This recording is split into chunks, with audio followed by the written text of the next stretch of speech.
forme? Oui, ça va. J'ai pas mal dormi. Voilà. Donc pas trop mal. On est rentré un peu plus tard. Ah oui, vous êtes rentré à quelle heure? À 11h30.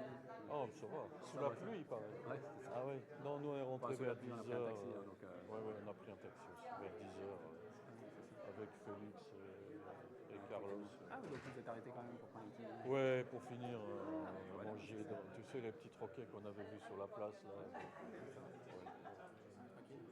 Super. Good.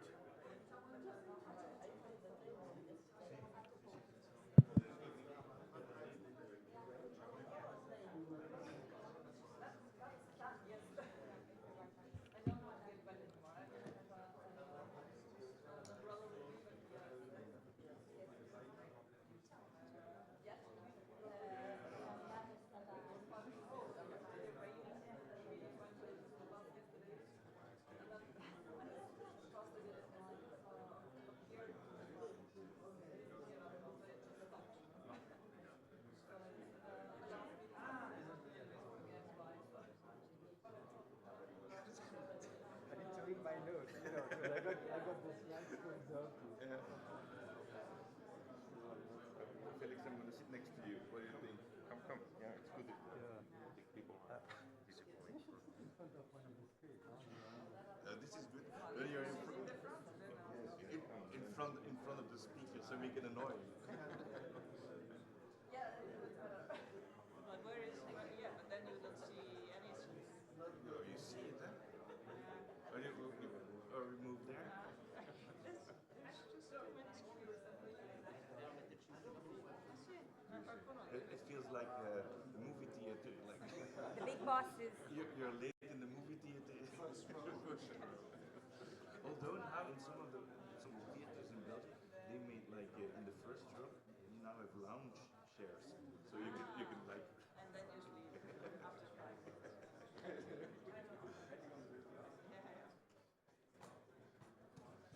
Hello.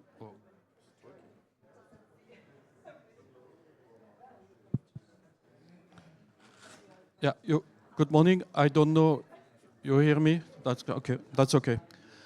Good morning to this global network of user meeting. It's I hope it will be a little bit more relaxed than the General Assembly with more discussion, but we have a lot of presentation, unfortunately. So I'm Michel Massard from the European Commission, from the Joint Research Center, and I will try to moderate this half day. We will go until 2, I think. Yes, Ilaria, until 2. And so, so I don't have, there were some changes in the agenda. So we will go step by step, so I cannot display you the agenda right now. So we will have several actors around the table, mainly from international public institutions, but also from an NGO, with different and multiple domain of application, going to operational research, training, going at global, at regional, at national level. So quite a wide landscape, let's say, of user and applications. And so they are working with Copernicus or not. That means that they are working with Earth observation. So it will be wider than Copernicus. The discussion can be wider than Copernicus, but it's also an incentive to look at other applications than not only using Copernicus. And so with Copernicus, of course, we have a very top Earth observation instrument. The current capacities are already amazing. And the future capacities are even better with the expansion mission and the next generation. The expansion mission is in the next 5 years. So that's really tomorrow. And with this mission, we will ensure the sustainability of the program, the long-term sustainability of the program. And the objective of this half day is to look at some of the EU-based Earth observation initiative linked to agriculture, because we have decided to orientate a little bit this half day towards agriculture application. And so, clearly, the objective is to reinforce the use of Earth observation in agriculture, and particularly using Copernicus, of course. and to identify the needs and the gaps in the discussion, because we will take 1 hour at the end of the session this morning to discuss, to see the current initiative, if they are responding to the needs, and also to see the articulation between the different initiatives, because you will see multiple users and international levels. And also to identify, if we can, the best method for improving and reinforcing the use of Earth observation in agriculture domain. So we are already, I think, 15 minutes late, so I will go quickly. And I think the first presentation is a recap of not what you have seen the last 2 days, but at least the recap of what we are doing in the global land. That means that the global component of the land service, the component which is dealing outside Europe mainly. And so this presentation will be made by Andreas, who is Andreas Brink, who is the coordinator at GRC of CLMS. And so we are delivering this product since more than 10 years, and I think that you are looking more at the applications or something like that. So I give you the floor directly, so it's quickly. I hope we will see the slides. Oh, for sure, they're coming. Good. Good morning again. Really happy to be here for our last global session today. And I just want to, set a little bit again the general framework. You have seen and heard a lot during this, let's say, 2 days about, of course, the CLMS service. That's what it's all about. But I wanted to recap a little bit about specifically the global products and maybe some, examples of inspiration, how we can use the data, how it is used, how it can eventually be further used. So just in a nutshell, again, this you have seen, that's the land service, both for the pan-European and the global part. I don't have to go more in detail here now. All right, let's see if this button works. This doesn't work. Where's the receiver? Where's the, doesn't.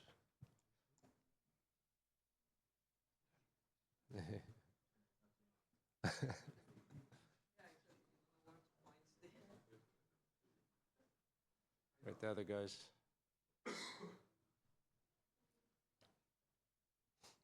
Anyway, I can just continue maybe. Here we are. That's the next slide. Oh. Next slide appeared. There. Okay, thank you. Good. Now specifically focusing on the global part. These are a bit the elements, the product packages we have. Of course, global land cover. We have launched the new LCFM, the Global Land Cover Forest Monitoring. Really new dimension with 10 meter with this highly dynamic information. And then S2GM, this global mosaic on-demand kind of Sentinel-2 tool where a user can, request for any area in the world, a certain, area, a certain time frame of Sentinel-2 data. Then we have all these variables. So from vegetation variables, FAPAR and VILA, all that with a very long time frame, sometimes over 20 years, in some cases shorter. The energies from soil, land surface temperature, and so on. Water bodies, then water quality. So this is all inland water, of course. Cryosphere, snow cover extent, snow water equivalent. And then again, specific areas of interest, the hotspot, which is about mapping land cover and change in specific areas of interest. And then also specifically and of interest for this discussion today, the Copernicus for GeoGlam, which is about crop mapping. And last but not least, the so-called GBOF, the reference and validation data, where we have, like, say, a network of ground station around the world. Good. Global biophysical variables. Of course, this is just an example of the long time series of NDVI which we have. Why do we need this? What's the purpose of this? Global layers in general, not of course only this NDVI. It's to serve, the European Green Deal, European global policies, and then to sustain, of course, the UN conventions and the SDGs. For example, this layer here, the NDVI, we are using to produce our land productivity dynamic layer, which Federico just reprocessed for the next reporting cycle of the UN CCD. And here's a snapshot, the list of the main global biophysical variables.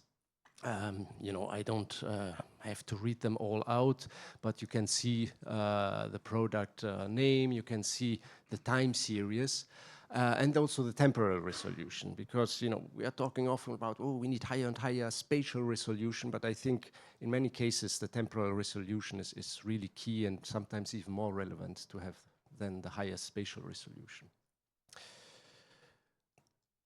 Good. Now just a very few examples on how we can use our data, how we can eventually also integrate our data to have kind of, in this case, a bit of a convergence of evidence. So looking at soil moisture over 2 periods in the Southern African region, and the land surface temperature, and the fraction of green vegetation cover, and we see when we have a year of severe drought compared to the normal average. And of course this is very relevant for pasture, for cropland, and of course many other issues.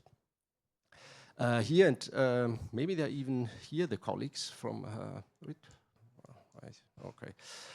from Action contre la Faim, which very nicely used our products to create this biomass production monitoring system in the Sahel.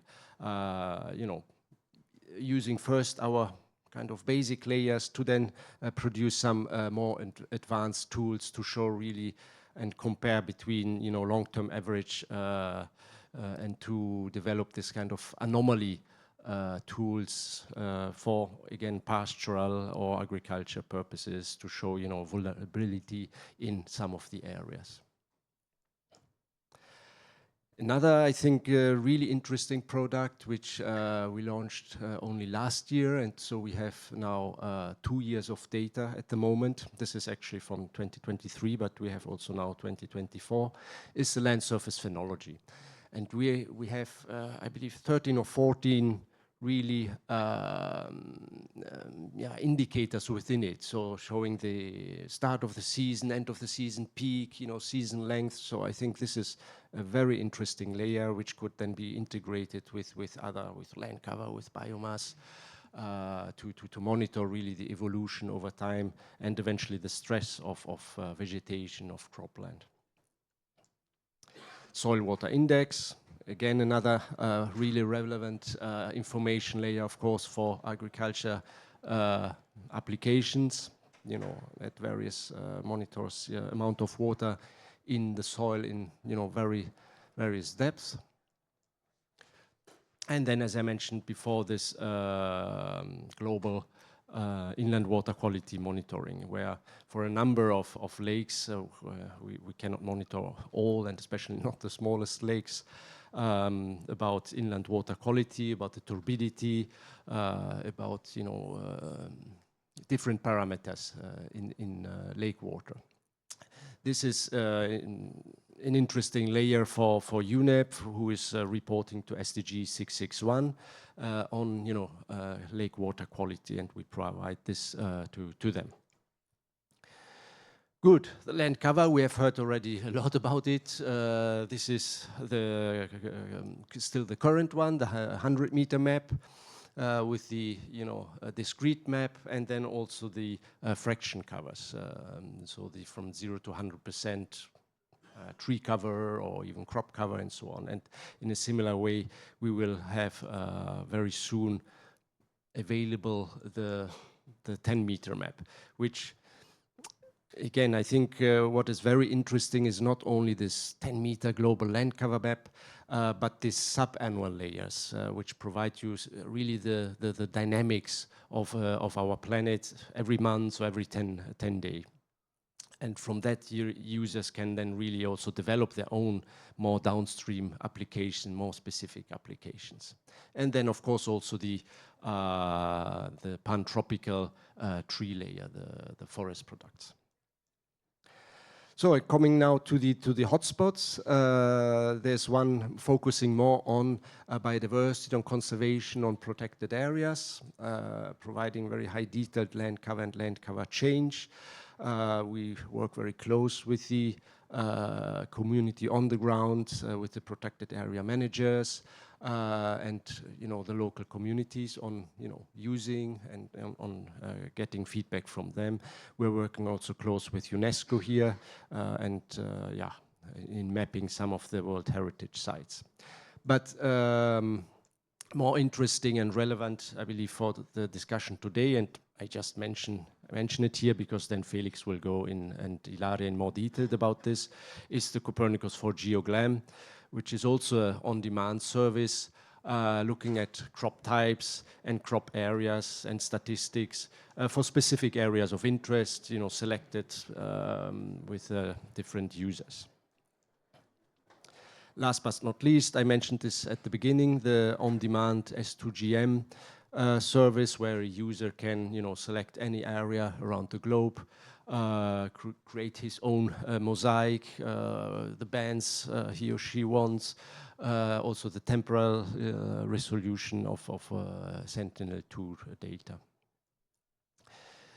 Good, and I think that's already all from me. I really wanted just to frame a little bit and what, again, the global part of the land service can bring to the discussion, some of the key variables and input layer, data layer we have, which could then serve, some of the applications, or which could be initial input, and then from that, like we have seen the example of the NGO, develop further downstream applications. Thank you. Thanks. Thanks, Andreas. So we will discuss during before the break. So, of course, the NGO Erwan will go more deeply in this aspect, and then you also mentioned GeoGlam, and so we will have now a presentation on GeoGlam. GeoGlam, it's a G20 initiative, so it's quite a high-level request. It gives us also for agriculture a framework for intervention and standardization, hopefully, of the products, and it's piloted by the Geo Secretariat in Geneva, and we have the chance to have Sven here from the Geo Secretariat, and he will tell us a little bit more about the GeoGlam activities. And I see that the title is linked to the agriculture variables, things that we have already discussed last week at GRC, so it's very appropriate. Thanks, Michel. Good morning. My name is Sven Gilliams. I'm the program director of GeoGlam, and I'm part of the GeoGlam Secretariat. That's different than the Geo Secretariat. Just a second. We're a secretariat in a secretariat. Anyway. And I also learned that you have to use lots of acronyms. So starting a presentation with 2 acronyms, great. So GeoGlam EAV. So Geo Group on Earth Observation, GLAM Global Agricultural Monitoring, EAV Essential Agricultural Variables. And what I'm going to try to do with this presentation is explain what is GeoGlam, what do we do, and how do we link to the Copernicus services, because I think, well, for one, the Sentinel program is a huge contribution to GeoGlam. Most of our monitoring part is based on Sentinel. Different sensors as well. The US side, we use EASA, NASA, JAXA, some Chinese data as well. But core partner here is, of course, the Copernicus program. Okay. GeoGlam, Michel already mentioned, we were launched in 2011 at the G20. The reason why we were launched was 2 big food price spikes one in 2008 and one in 2010, 2011. So next year, 15 years of GeoGlam, big party. What do we do is actually we bring together, we're a community of practice of experts, international experts, working with remote sensing for agricultural monitoring. We aim to build international capacity to produce and disseminate EO-based products to monitor agriculture at national, regional, and global scale. So we link in with the different parts of the Copernicus land monitoring service as well. If I try to explain what we do, then this slide can take a while to explain. So bottom right, you see some of our policy drivers. And we've been talking a lot the past couple of days of policy-ready data. We try to provide inputs to support policy. We're not driving policy, we get policy guidance, and we try to produce products that can help support people that monitor the policy or need to report on the policy can actually do.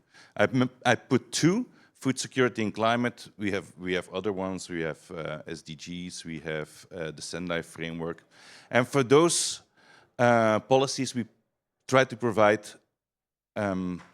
data or services that can actually support. In the food security, the two biggest ones, we have the market so the early warning part, food security. So we have a crop monitoring for early warning. We have a crop monitor for the market information system. On climate, it's more mitigation and adaptation. You have these products. Of course, they're not 100% good. I wish they were, but they're not. So we get feedback, and that feeds into our R&D component. GeoGlam has a very big R&D component. Actually, the biggest part of the work is R&D, and that's supported by the European Commission with the Horizon project, also sometimes directly through Copernicus work. There is the European Space Agency that does a lot of support, NASA again. So there's a couple of big projects that contribute to the R&D component. What we try to do is then translate that R&D into operations. And we do that through those information products. We try to use as much open source and open data and open knowledge. So through Geo, we have the Geo Knowledge Hub where we store all the information. Some of the monitoring systems like ASAP from the GRC, GEUS, the WAPOR database from FAO, they're all stored there with an explanation on how to use them.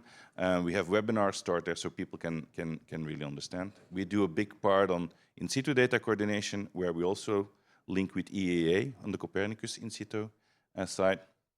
That feeds into those information products, and we do capacity building and co-design with countries to actually have them produce at the standards.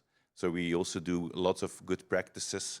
We used to call them best practices. Now they're good practices on how to create some of these products. But I'll come back to that later.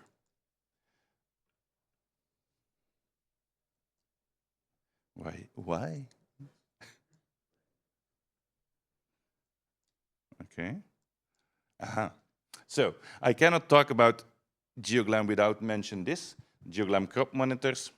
So what you see up there is, top right, is a global map of the crop monitor. This is not what you normally see, an EO-based map. So it's an interpretation of EO-based maps. So every month, more than 40 institutes comes together.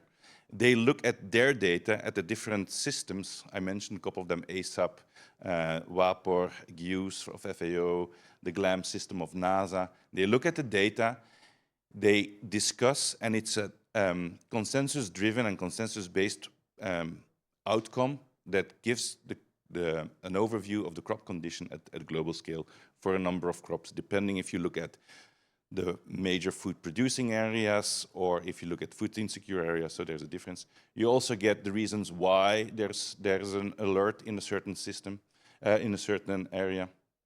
Underlying here, or maybe go to the next slide. So there's three main outputs. One is AMIS, Agricultural Market Information System. So they issue bulletins on food prices. And so that part, what we do is a direct input to their reports. Then you have the early warning, where we look at food insecure areas. So if you look at the maps below, the bluish areas are the focal areas. So left hand is the AMIS, so where you see the major producers, and we cover, I think, 97% of major producing areas.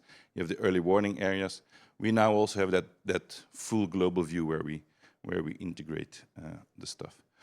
Of course, underlying, there's lots of R&D needed. If I go, see if I can go back to that map, and it's mentioned already by Andreas in some of his products. So underlying this map is, for instance, a global crop type map. Ideally, we would have a seasonally updated crop type map.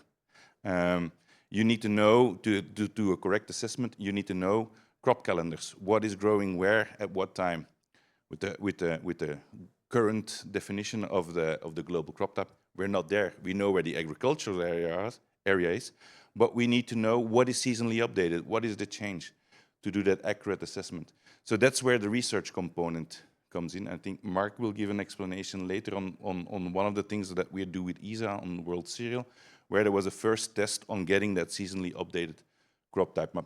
There's a lot of underlying information that is needed for that. Crop calendars sounds maybe basic, but to get that, you have to look at the global phenology, you have to look at changes in agriculture. So there's lots of research needed to come to these operations. This is then an example because we want to extend the crop monitors. This is something we did last year, sponsored by the World Bank, but also ICPAC and our friends from the UK, DEFRA, where we brought together 13 countries over Africa, where we discussed the needs and the gaps of operational crop monitor in those countries. Because ideally, in those monthly meetings, we would need support from national experts to come with the information of their country. We still call it the East Africa workshop. I don't know why, because we went as south as Lesotho, and also our friends from West Africa, from Senegal, were there. There was a connection through the late Servir program that brought them there. So it was super interesting, where there was an exchange between all these countries where, okay, we tried this, here we failed. The outcome is really a gaps and needs document for all these countries, where those countries then can go to donor organizations to say, okay, these are our needs, this is how we think we can solve it, these are the standards we need to follow, and so please give us support to set up these kind of works. We're trying to convert that into a JEF or an adaptation project, but we're working on that as well. Because these capacity building parts, well, they're super interesting, they're very nice to do, but they're also super expensive and costly and intensive. We would like to expand that to other regions, but yeah, that is as soon as we find the budget to do that. But it was a very good example and very useful. Then let's turn into the other acronym I used, the essential agricultural variables. I mentioned already a couple of them. That's an exercise that started in 2018, where we defined a number of variables. This is a picture of last week, where we brought the whole group together. You might recognize some faces here. Well, essential agricultural variables are actually the building blocks on how to create, well, relevant and timely information to give information on the agriculture. So this is really the bridge between policy and data. So low level is data. We have different data sets coming from different sensors. How can we use that to support policy? And also new policy, what data do we have? What products do we have to support that policy? So they're really the bridge. At first, we had, I think we had 40 different variables. We had definitions. COVID hit, it slowed down. We're reinvigorating that. Last week, we had 66 variables. And I think if we would spend like half a day on those variables with the whole group, we would have come to 200. That's not the point. What we wanted to do is actually come up with a process to do the translation from policy to data and vice versa. So what we have now, well, this is an overview of the this slide is, well, too complex. And also it's just to show, like, we've ranked them, there's different categories, there's a tremendous amount of variables, there's a hierarchy there, and you can read them, you can read the slide vertically, horizontally, so they're all linked. Ideally, for all of these, we would go through the full process. I don't think that GeoGlam has the capacity, but it's an open call for if people see a variable that they're super interested in and they want to follow the process, please reach out to me. We can talk. What is the process? So actually, what we did last week, we went through the whole schematics. We selected 6. They were not randomly 6. Well, not randomly selected. It was based on priority levels. So it's crop type, crop yield, irrigated cropland maps. ET is one, field boundaries, and then land management. And with the land managers, the agroecology part that will be discussed later is clearly a link. ET is a Copernicus data set that's going to be pushed. Crop type, I mentioned it.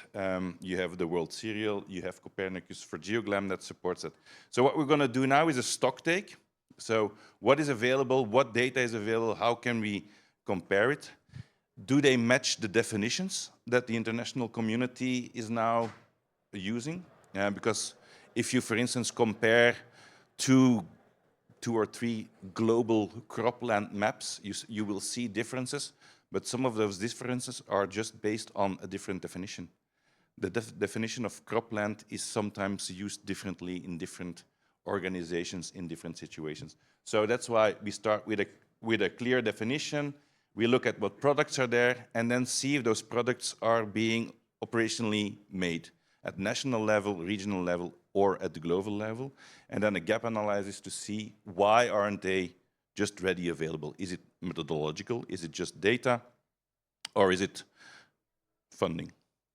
And so we report back to CIOS, and then we go from there. The reason why we report back to CIOS is also because, I think in the next slide, one of the things we want to do is for these EAVs, we want to check what EO data is, well, not only EO data, but also in situ data, because we also need in situ data for calibration and validation. This is an old slide. We checked, like, okay, these are important variables for us, what is needed and what is available, at what scale, at what temporal scale, do they match our needs? Actually, I think these, or part of this table was actually used by ESA also to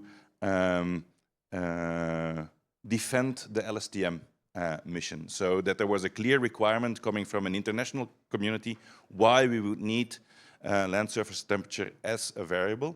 So in that way, that's our connection with CIOS, which is the organization of space agencies, to say, okay, this is a clear requirement coming from an international community. It's not one person somewhere in his desk doing an interesting research, but it's like a clear consensus of the international community of people working with Earth observation for agricultural monitoring. We need this and this and this. So that's the idea.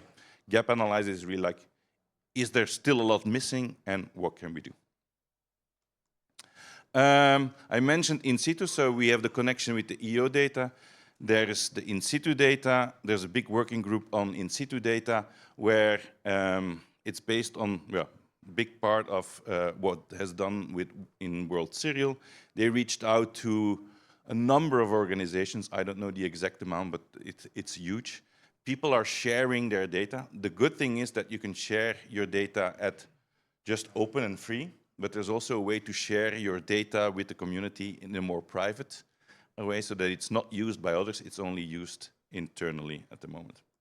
Just an example. Another thing that we do is, like I said, there's a tremendous amount of research projects within GeoGlam, and all of those research projects, of course, have their pet country where they want to work in, and they collect data. In situ data collection is very expensive, and in lots of cases, not every project can cover a full country. So we try to set up a system where people can say, okay, next year or next season, we're doing in situ data collection in Senegal. Who is also working in Senegal? Can we work together so that we can cover the whole country, and can we share our data? So that's the first step.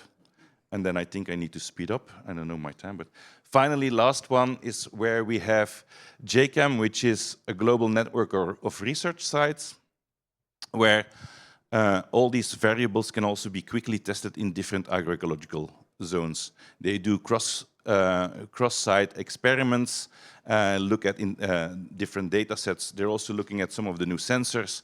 And so if you have an agricultural site and you want to collaborate, please also reach out. And if you want to contact us, this is the GeoGlam Secretariat, 2 people actually. So me and my colleague Esther Makabe. So please reach out, and I hope you now have a better view of what GeoGlam is, what we do, and with that, if there's questions.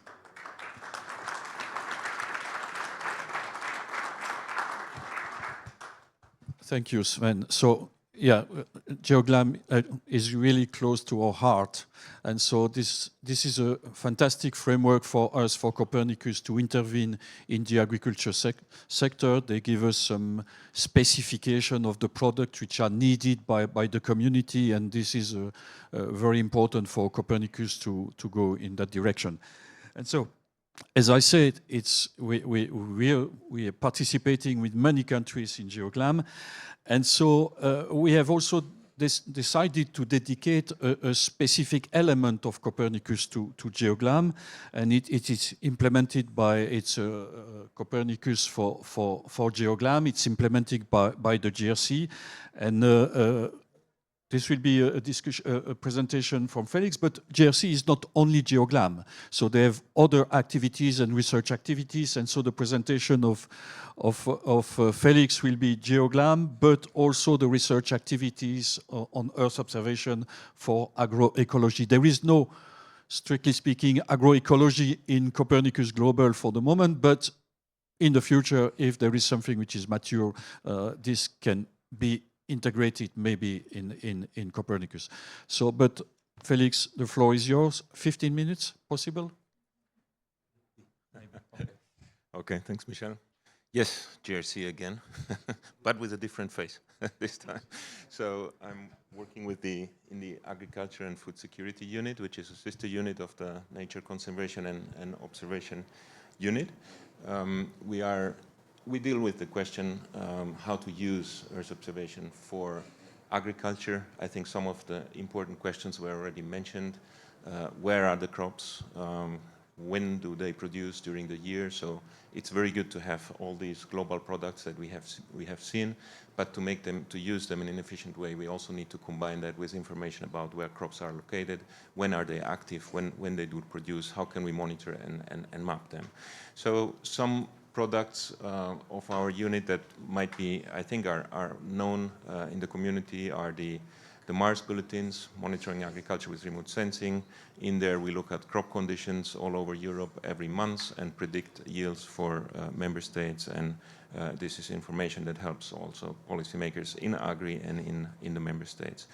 At the global level, more in the early warning for food security dimension is the ASAP, Anomaly Hotspots of Agricultural Production platform, that also I think some of you know, and that contributes directly to the GeoGlam crop monitor that Sven has just presented.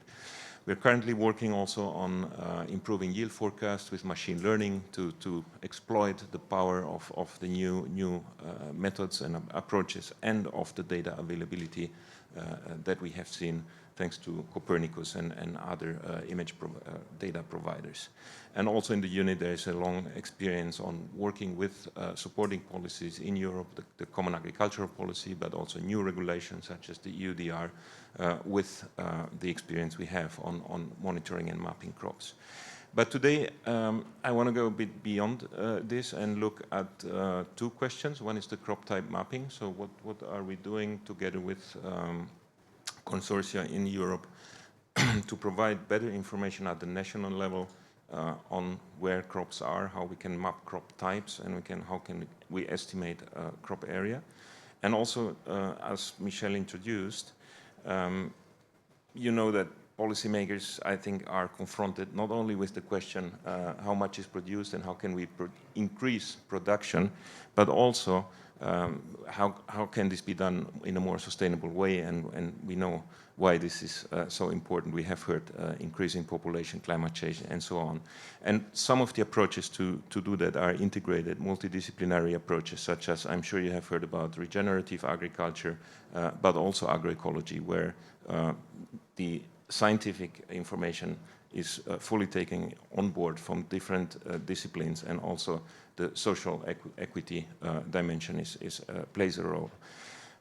So we are wondering which of the products that we have seen in the last days, especially at the global level, how can they be used to support those integrated approaches to agriculture, these greener and more sustainable approaches? This is an open question.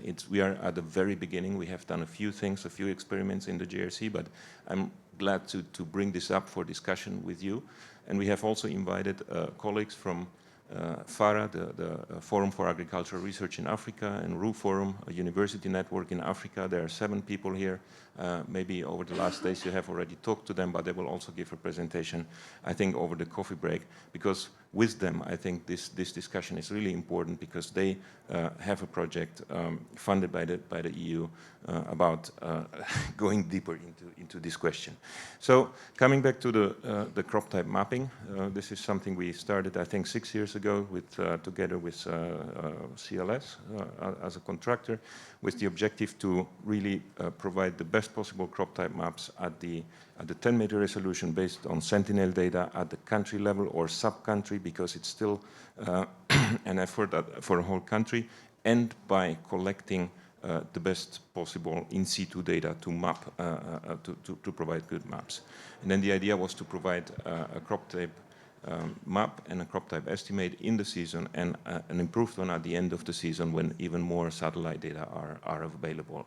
So you see there the process from identifying the area together with the country, then working on the best stratification and sampling design for collecting the field data, carrying out the field campaign, then processing all the data together, classifying and validating the final products, and repeating that at the end of the season. Has it worked? Yes, we have done it for, I think, 5 countries in total, and in some countries repeated over 2 seasons, even in some cases 2 seasons per year, so 3 times, I think, in Kenya. And you can see some of the results there. There, of course, need to zoom in to go down and see that there is information really at the field level. So it's not just a global map or a country level map. There is really information that can be used at the field level. It also has challenges and limitations. In many of these countries, fields are very small. So with a field size of between 1 and 10 acres with Sentinel, it's quite difficult to map the field, especially if the field is a mixed crop field or an agroforestry approach. So there are limitations, but and we have learned also some lessons. But overall, I think it's a valid exercise, and we are providing valid products to countries. In the latest phase, we have also included a new service about validation. So not producing another map, but providing an independent validation to maps provided in the country. And this is relevant not only for supporting crop type mapping, but also for supporting EUDR readiness in the country, because, as you know, for the EUDR, it is important to know what crops were there and how much forest was there in 2020, because that is the cutoff date. So providing a validation, an independent validation to crops that, maps that have been produced in the country is, we think, an interesting service. And it has been very successful in Ivory Coast in 2021. This is just an example to give also an image about what a crop type maps looks like. This is a very maize-dominated area in Kenya. It was one of the easier ones to map. This is why I choose it here, because there are large fields, but you can clearly see that when it comes to very small fields, then it becomes more difficult with the data we have to map them correctly. The results are online. They are currently a bit hidden in the former version of the Explorer. How's it called? Yeah, Earth Products Explorer. But this is now being fully integrated in the new CLMS website, so that it is more directly accessible. And the in situ data, including pictures taken in the field, will also be available there. So that much for crop type mapping. Let me come to the other topic.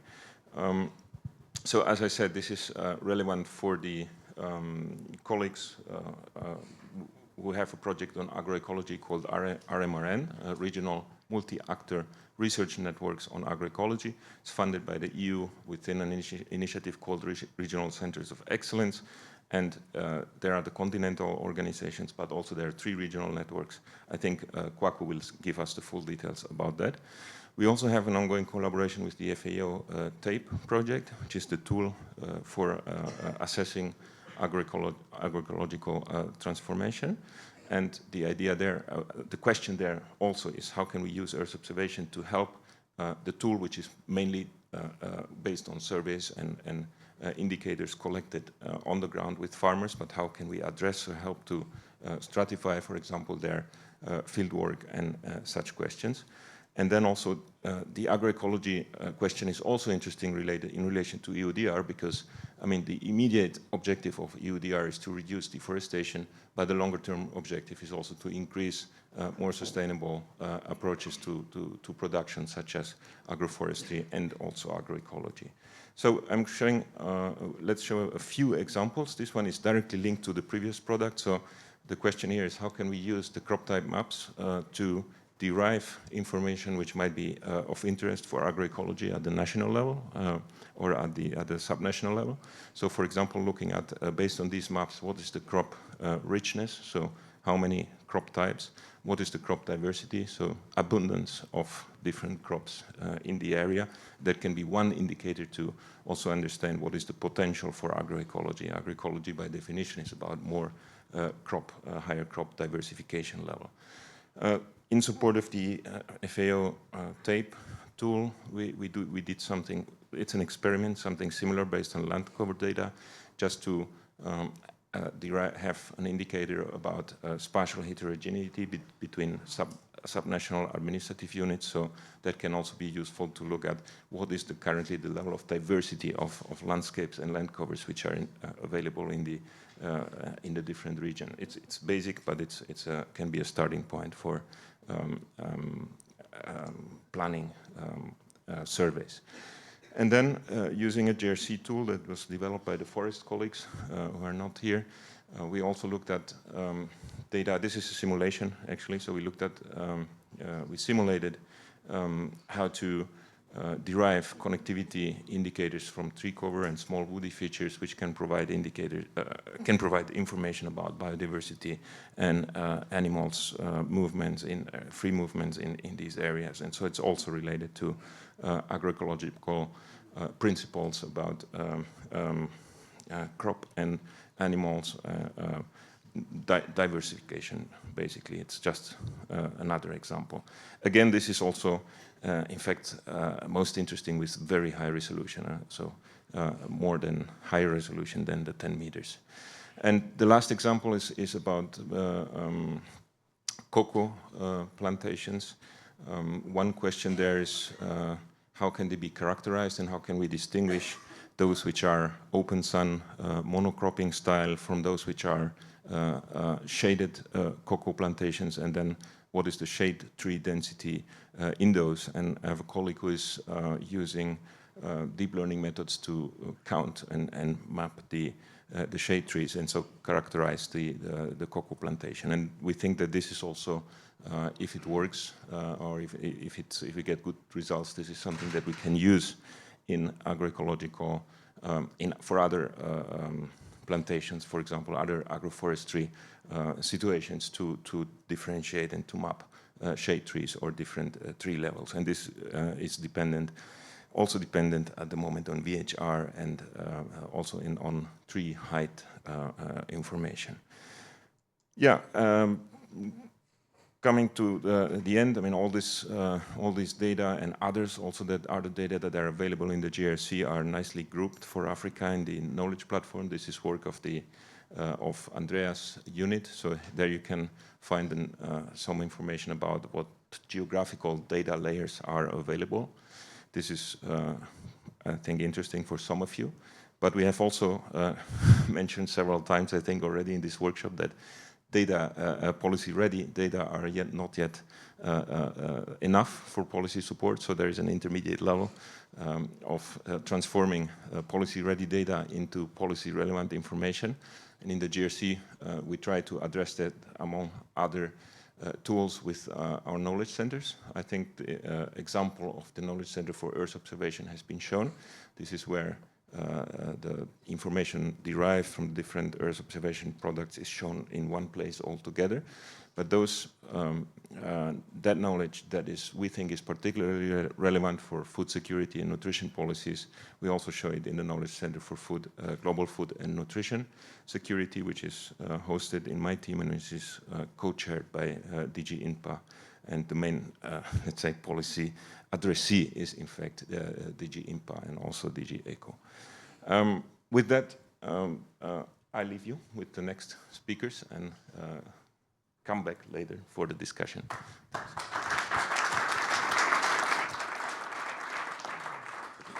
Thank you, Felix. Thank you, Felix. Very interesting. I'm discovering these GRC activities, which are, yeah, very fantastic, and close to what the Copernicus CLMS is doing in Europe at the end. And so there is also maybe a link to do with Europe, but we will see that maybe later. Okay, so our member states, of course, are very happy with Copernicus, with the achievements of Copernicus, and they are very pleased about Copernicus, but they've wanted also to reinforce the Copernicus at global level. And so, and including in Africa, they have wanted to reinforce the impact of Copernicus in Africa. So they have co-financed some promotion activities and training activities in Africa. And so that's what will be presented by Michal now. I don't know if it's still going on, this activity, but it was a very interesting activity launch, co-financed by the member states. So, Michal? No problem. Thank you very much for introduction. More abbreviations for you. FPCAP and Working Group Africa. My name is Michał Krupiński and I work for Space Research Center of Polish Academy of Sciences, and I have a pleasure to be a part of this working group. I'm here on behalf of Linda Tomasini from CNES, who is leading this action and asked me to give the presentation in her name. But starting from mysterious abbreviations. FPCAP is Framework Partnership Agreement on Copernicus User Uptake. It's actually a huge project with 50 partners from more than 20 European countries, led by DLR. And the main focus is to propose bottom-up actions related with increase of Copernicus user uptake among different types, different groups, different special locations where Copernicus could be introduced. And here you can see the website with the list of all the actions, activities, products, and outputs which are generated by FPCAP project.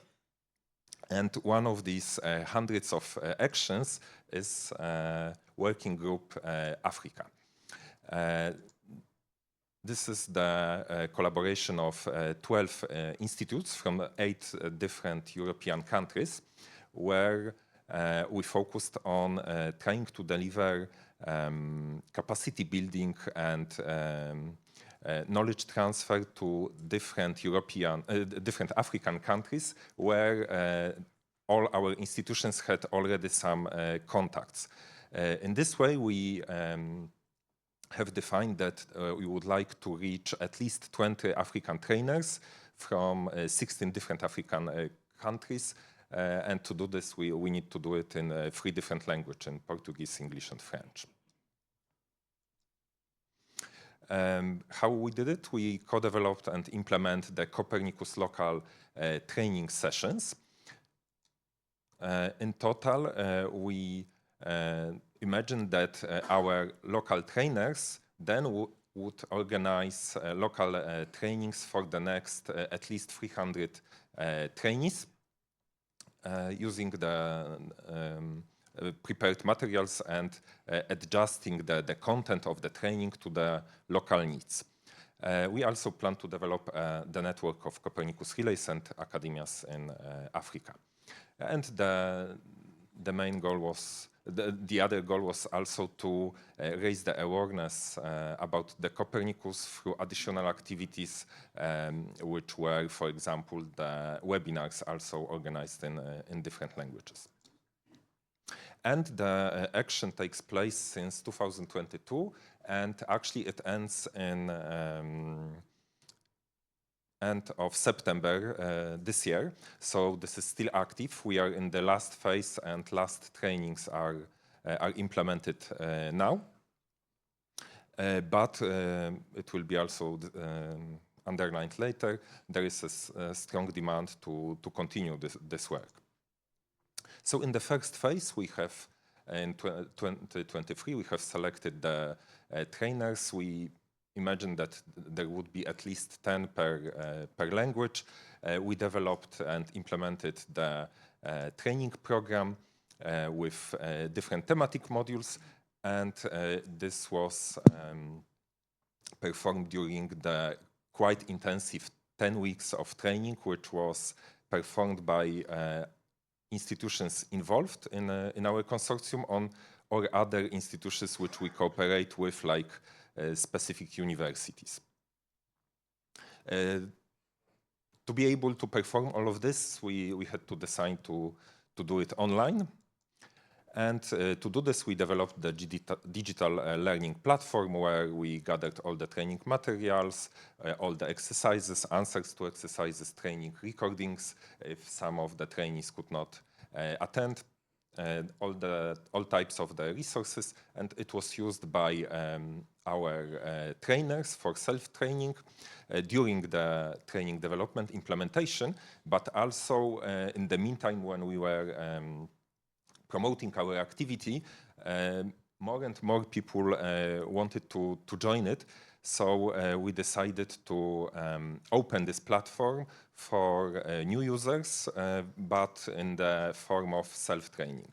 So we still maintain the platform. If there is the need that someone would like to join it, we still government this and provide the materials, but only for the self-training. The second phase, where our trainers already finished our training, they have organized their own local training sessions. The objectives were to support them in the development of these local trainings. So these trainers had mentors assigned from our consortium, that each of them had one dedicated mentor who was supporting them during organization, planning, and performance of the local training. And this also allowed us to build hopefully long-term partnership relations with them. The thematics which were covered during the trainings, which were locally adjusted, were the landscape and land cover monitoring, forest monitoring, agriculture, water, environment management, hydrology, urban and risk management, but also health, and the issues related with Copernicus data access services and technical topics related to Python for geospatial data processing, or some semi-automatic classifications in QGIS. And up to now, in 12 countries, the trainings was performed, and the number of trainees who participated reached around 1,500 trainees. So it's much more than we expected. Our activities, if you would like to know more, you can subscribe to our newsletter. We organized the webinars, which are also recorded and available on YouTube platform, and we also participate into different international events, and we will have also the workshop during the Living Planet Symposium in Vienna. Few words about the feedback and expectations which we received from our trainers. So there was really high demand for the training, and this is the recurring request, especially in non-English languages. There was the ask to develop and maintain the platform which we developed. And there were also often issues related to internet connection. So there is a high need for face-to-face trainings. And naturally, the need for budget to support these different local events in case of logistics and travels. There was also strong demand on the networking. That's why we also organized the events where different trainers from different countries can discuss together. And also there is the outcome that the capacity building requires the continuous support and collaboration. One of our trainers, which in few cases were connected with universities, that's why they could include this knowledge to the university curriculums and extend the program of students training, left us this very nice feedback.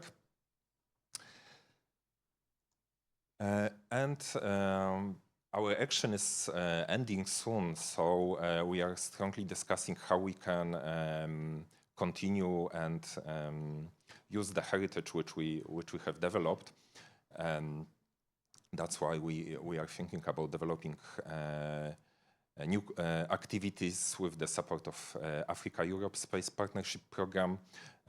We also think about creating and animating a network of Copernicus trainers in Africa with European partners, reinforce capacity building of the institutions, maintain and expand the Copernicus digital learning platform, and organize the networking events face-to-face. In case of questions, you can contact directly Linda, the project coordinator. You can also follow our social media for the updates. And here on the right side, you can see the list of all the partners, which were FPCAP partners, which were involved in this action, but also other institutes which, with time, we cooperated with to organize all this action. And if you would like to get in touch with some local trainers for the specific African countries, you can also reach us we can facilitate the exchange of contacts. Thank you very much, Oliver. Thank you, Michel. In Copernicus, we are producing products, and we are a little bit weak in this capacity building, and that's why this activity was complementing very well what we are delivering and the link with the user. And so for the promotion of Copernicus, but also for getting input from the user on the quality of the product, so that was highly relevant. So if we speak about, I have to discover what will be the next presentation. So if we speak about agriculture, well, we have to invite FAO, but it's not only that we have, but it's a pleasure to invite FAO, let's say. So Livia will present some relevant FAO activities in the Earth observation domain. Livia has been instrumental and as a user for the evapotranspiration product that we will deliver soon, because she has worked in water productivity before with the vapor activity, and now she is the head of the geospatial unit, which is a very important position in FAO, because everything is turning around this geospatial unit. So the floor is yours, Olivia. Thank you for the nice introduction, and good morning, everybody. Yes, indeed. Yeah, FAO is need to be in this type of conversation, so I'm very happy to be here. And I'm particularly happy because for once I will be presenting a success story. That is not something that we do too often. And I mean, surprisingly, I start this success story by showing again the SDG framework. These boxes show they show the role of FAO as custodian agency for the different SDG indicators. So they provide a very a quick snapshot of what we do in FAO. But I think there's also a couple of positive sides on this. And when I put it back, I understand that there's people are or more or less tired of hearing about the SDG, and we are getting close to its end.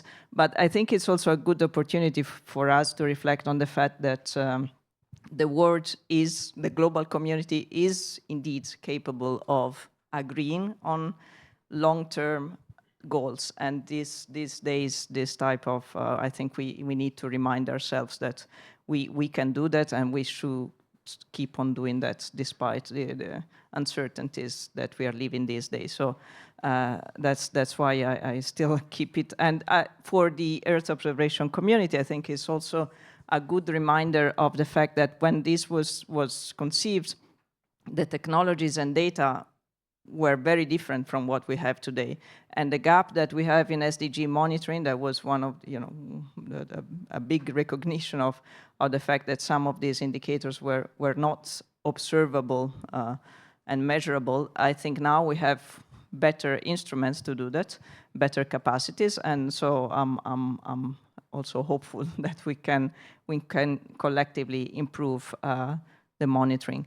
But having said that, I mean, the SDG, of course, it's there to remind us that we are not on track, and there's still more than 700 million people still facing hunger these days, and that's what is particularly relevant for FAO. So I'm going to describe how we use Earth observation, not only for, we've been talking a lot about policy relevant data, but what is important for us is also decision makers, and by decision makers I also include farmers, because at the end they are the decision maker of land and water resources on the ground.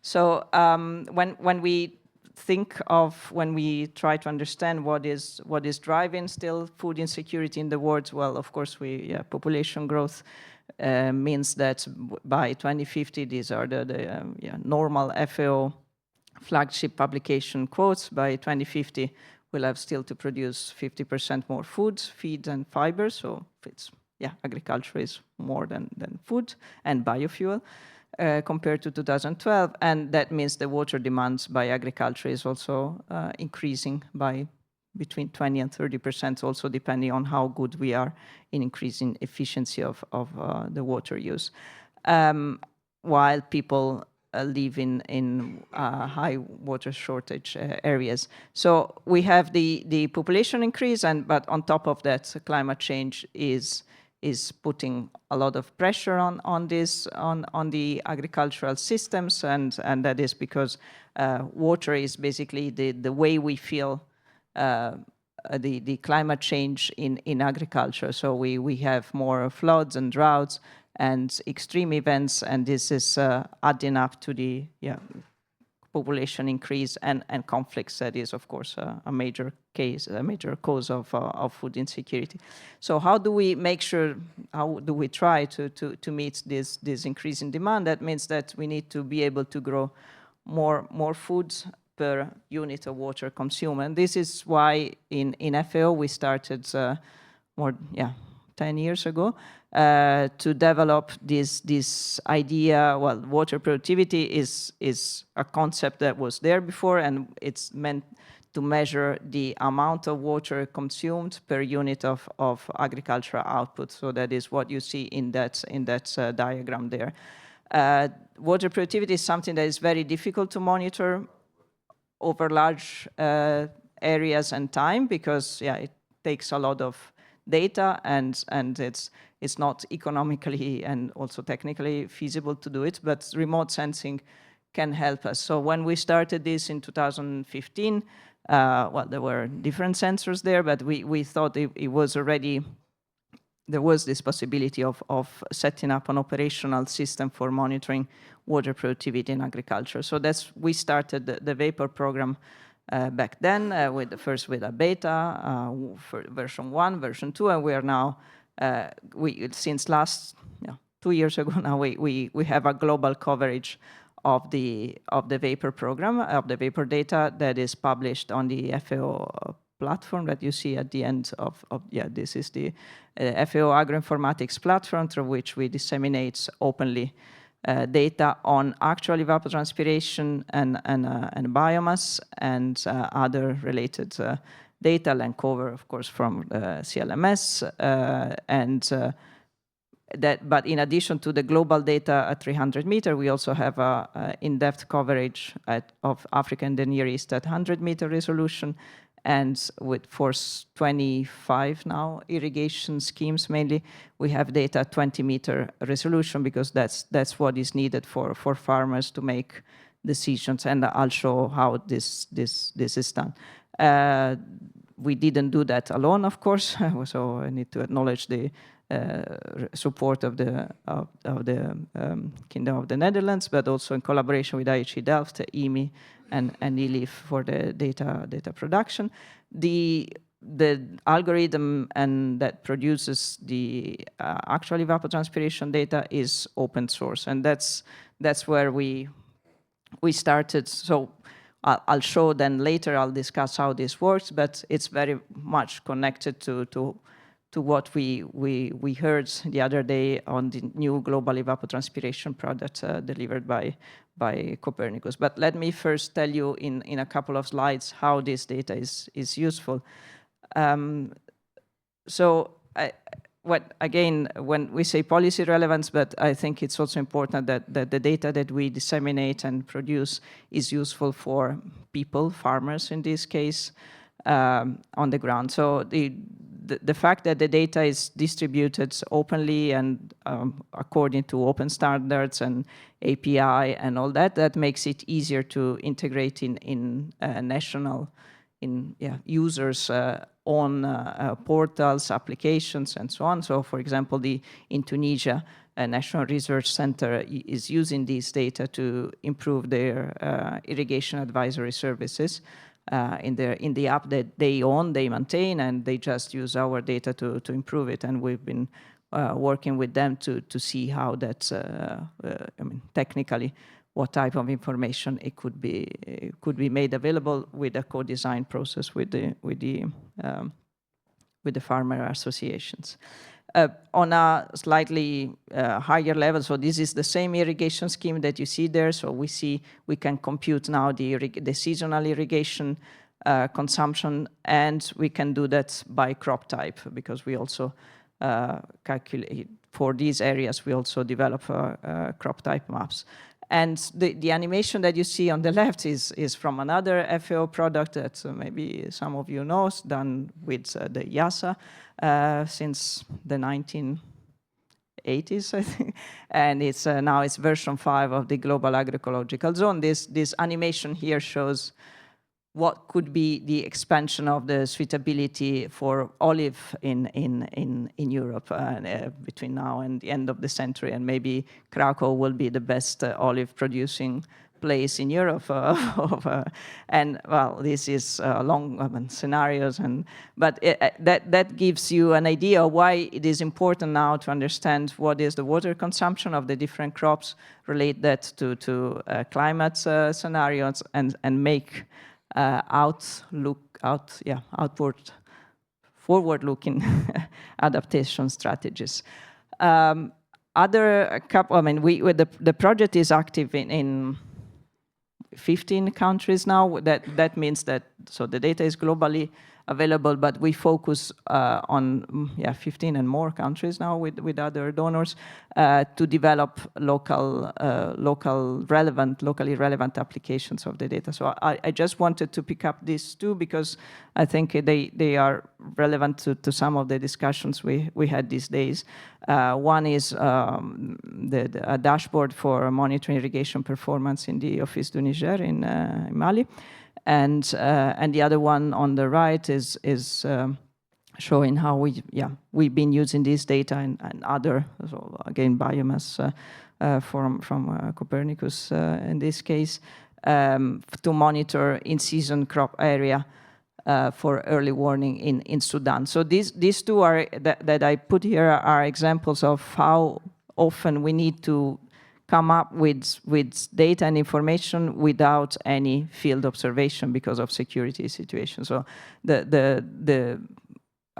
we've been hearing often these days that in situ data is the requirement for improving the accuracy and relevance of this data. I fully agree. We need to invest more on in situ, but we as FAO, we also very often need to deal with situations where this in situ data just doesn't exist and there's no way to get it. And so this is also a call to the research community to think of ways of, transfer models, access to very high resolution images that can help us training this data in conditions in which field observation is just not possible, because we need to come up with this information anyway.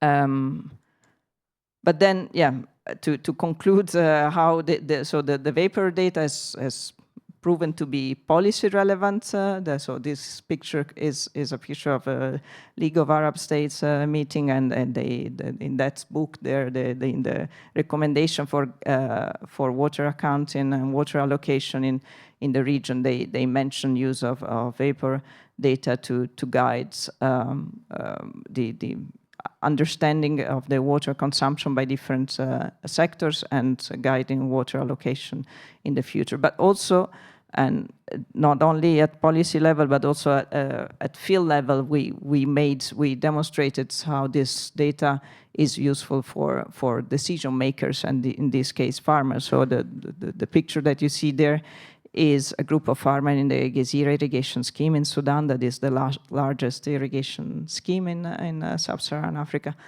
And they were, the person in the middle is explaining the findings of their analysis of vapor data, and that is the map that you see there. So through their findings, they could identify areas of higher and lower water productivity in the scheme, and with the farmers, they were relating these findings with agricultural practices, and it turned out that plant spacing, field leveling, irrigation scheduling, so those are practical agronomic practices that had a direct influence on the performance on the water productivity. So together they were seeing understanding what is there that they could improve and change to increase the water productivity in the scheme. And to me, that is, those are two levels that we always need to keep in mind when we think of the usefulness of our data.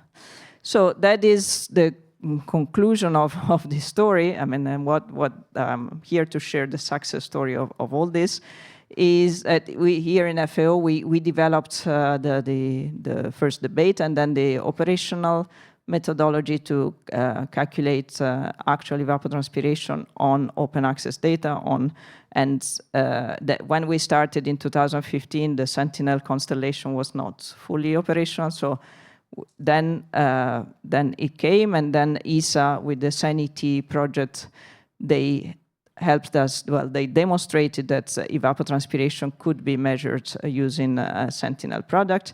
And they developed, through the SANITI, there was the development of the thermal sharpening algorithm that was used to sharpen the thermal data to field size. And we incorporated the thermal sharpening in the subsequent version of Vapor. Then also ESA came with another initiative called ET4FAO that further helped both parties to improve the algorithm, and that was also very much relevant for the upcoming LSTM.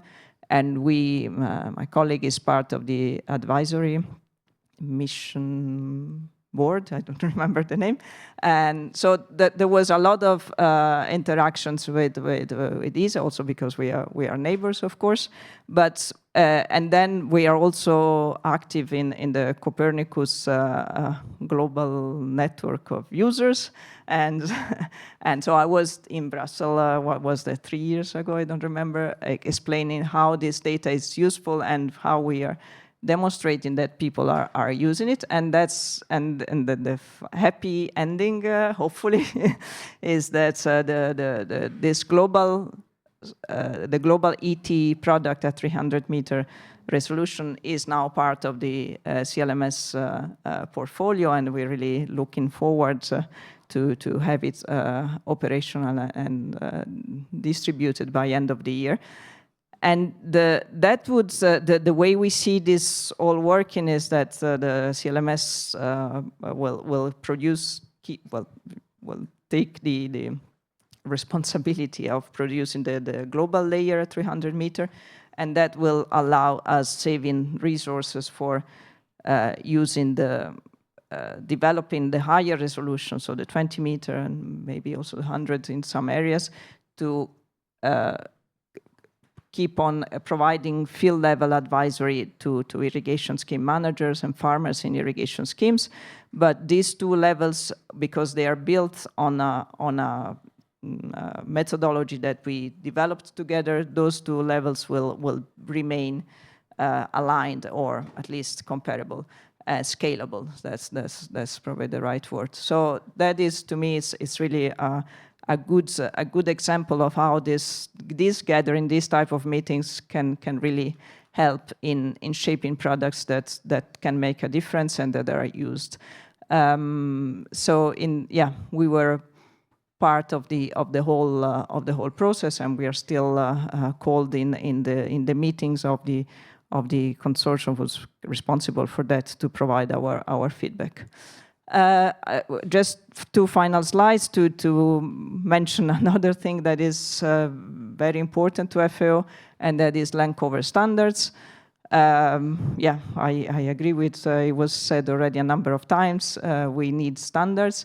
We do have standards in FAO. We have the land cover meta language.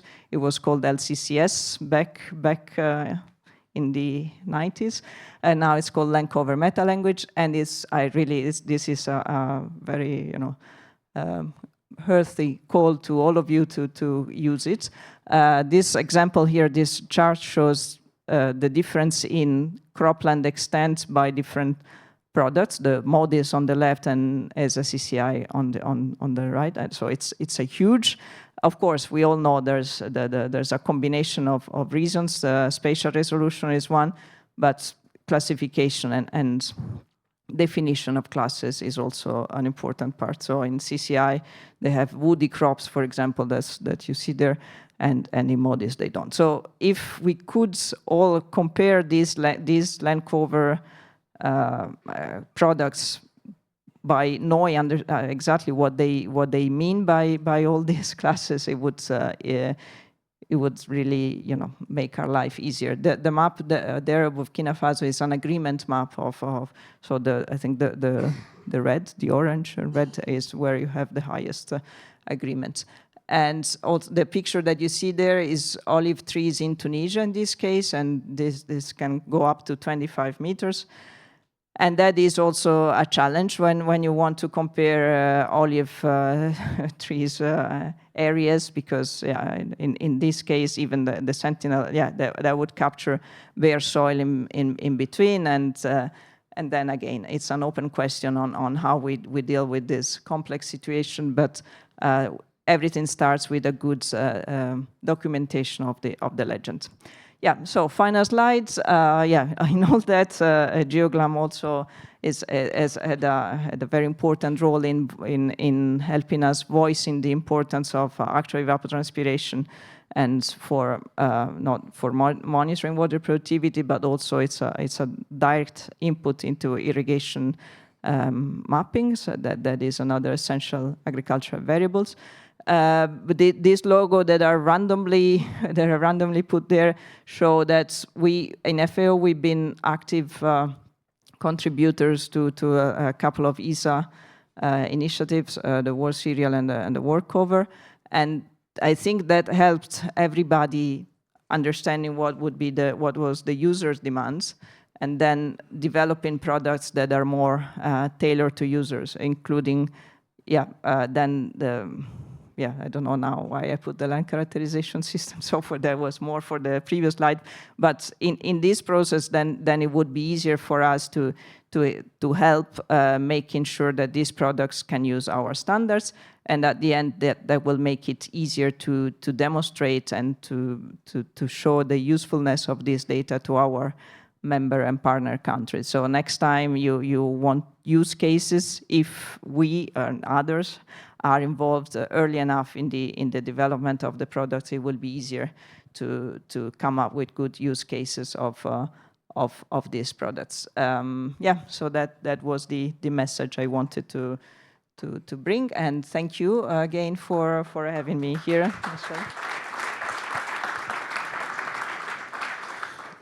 Thank you, Olivia. I hope we will continue this collaboration with FAO and try to populate these success stories.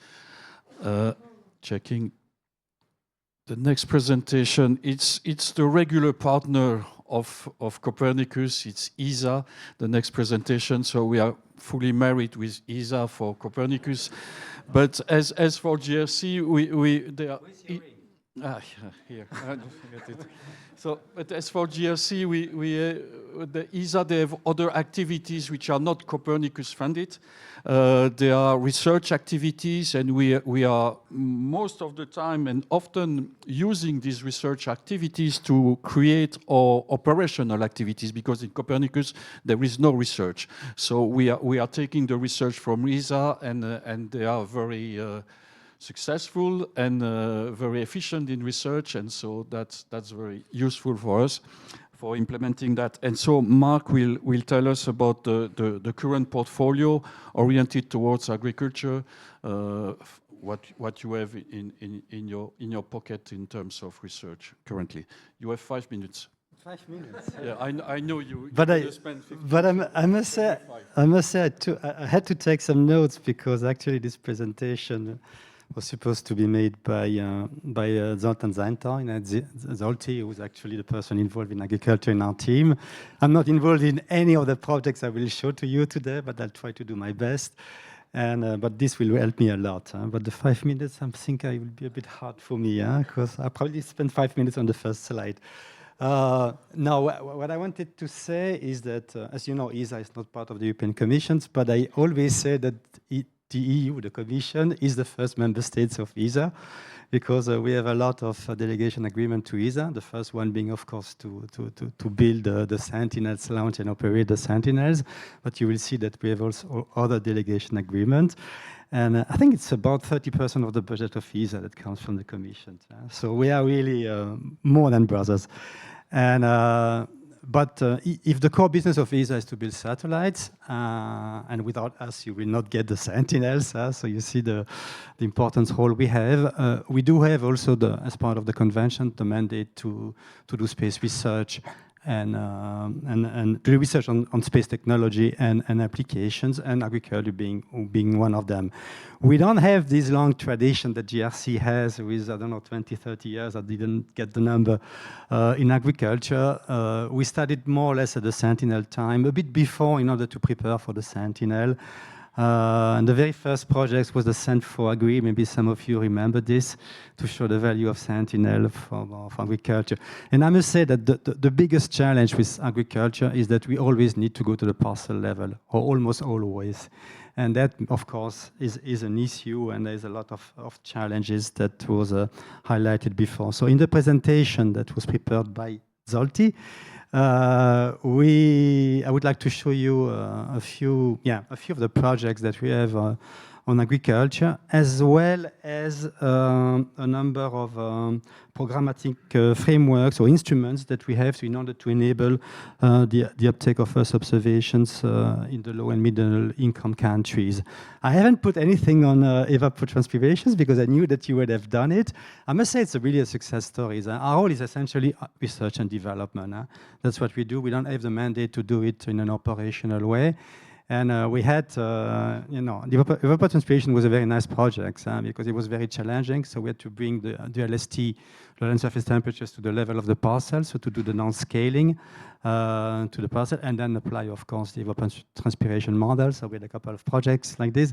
And I must say it's really a success story because we did this work with FAO, and then it was translated into a service in the context of the CLMS. 5 minutes on the first slide, so that was my plan.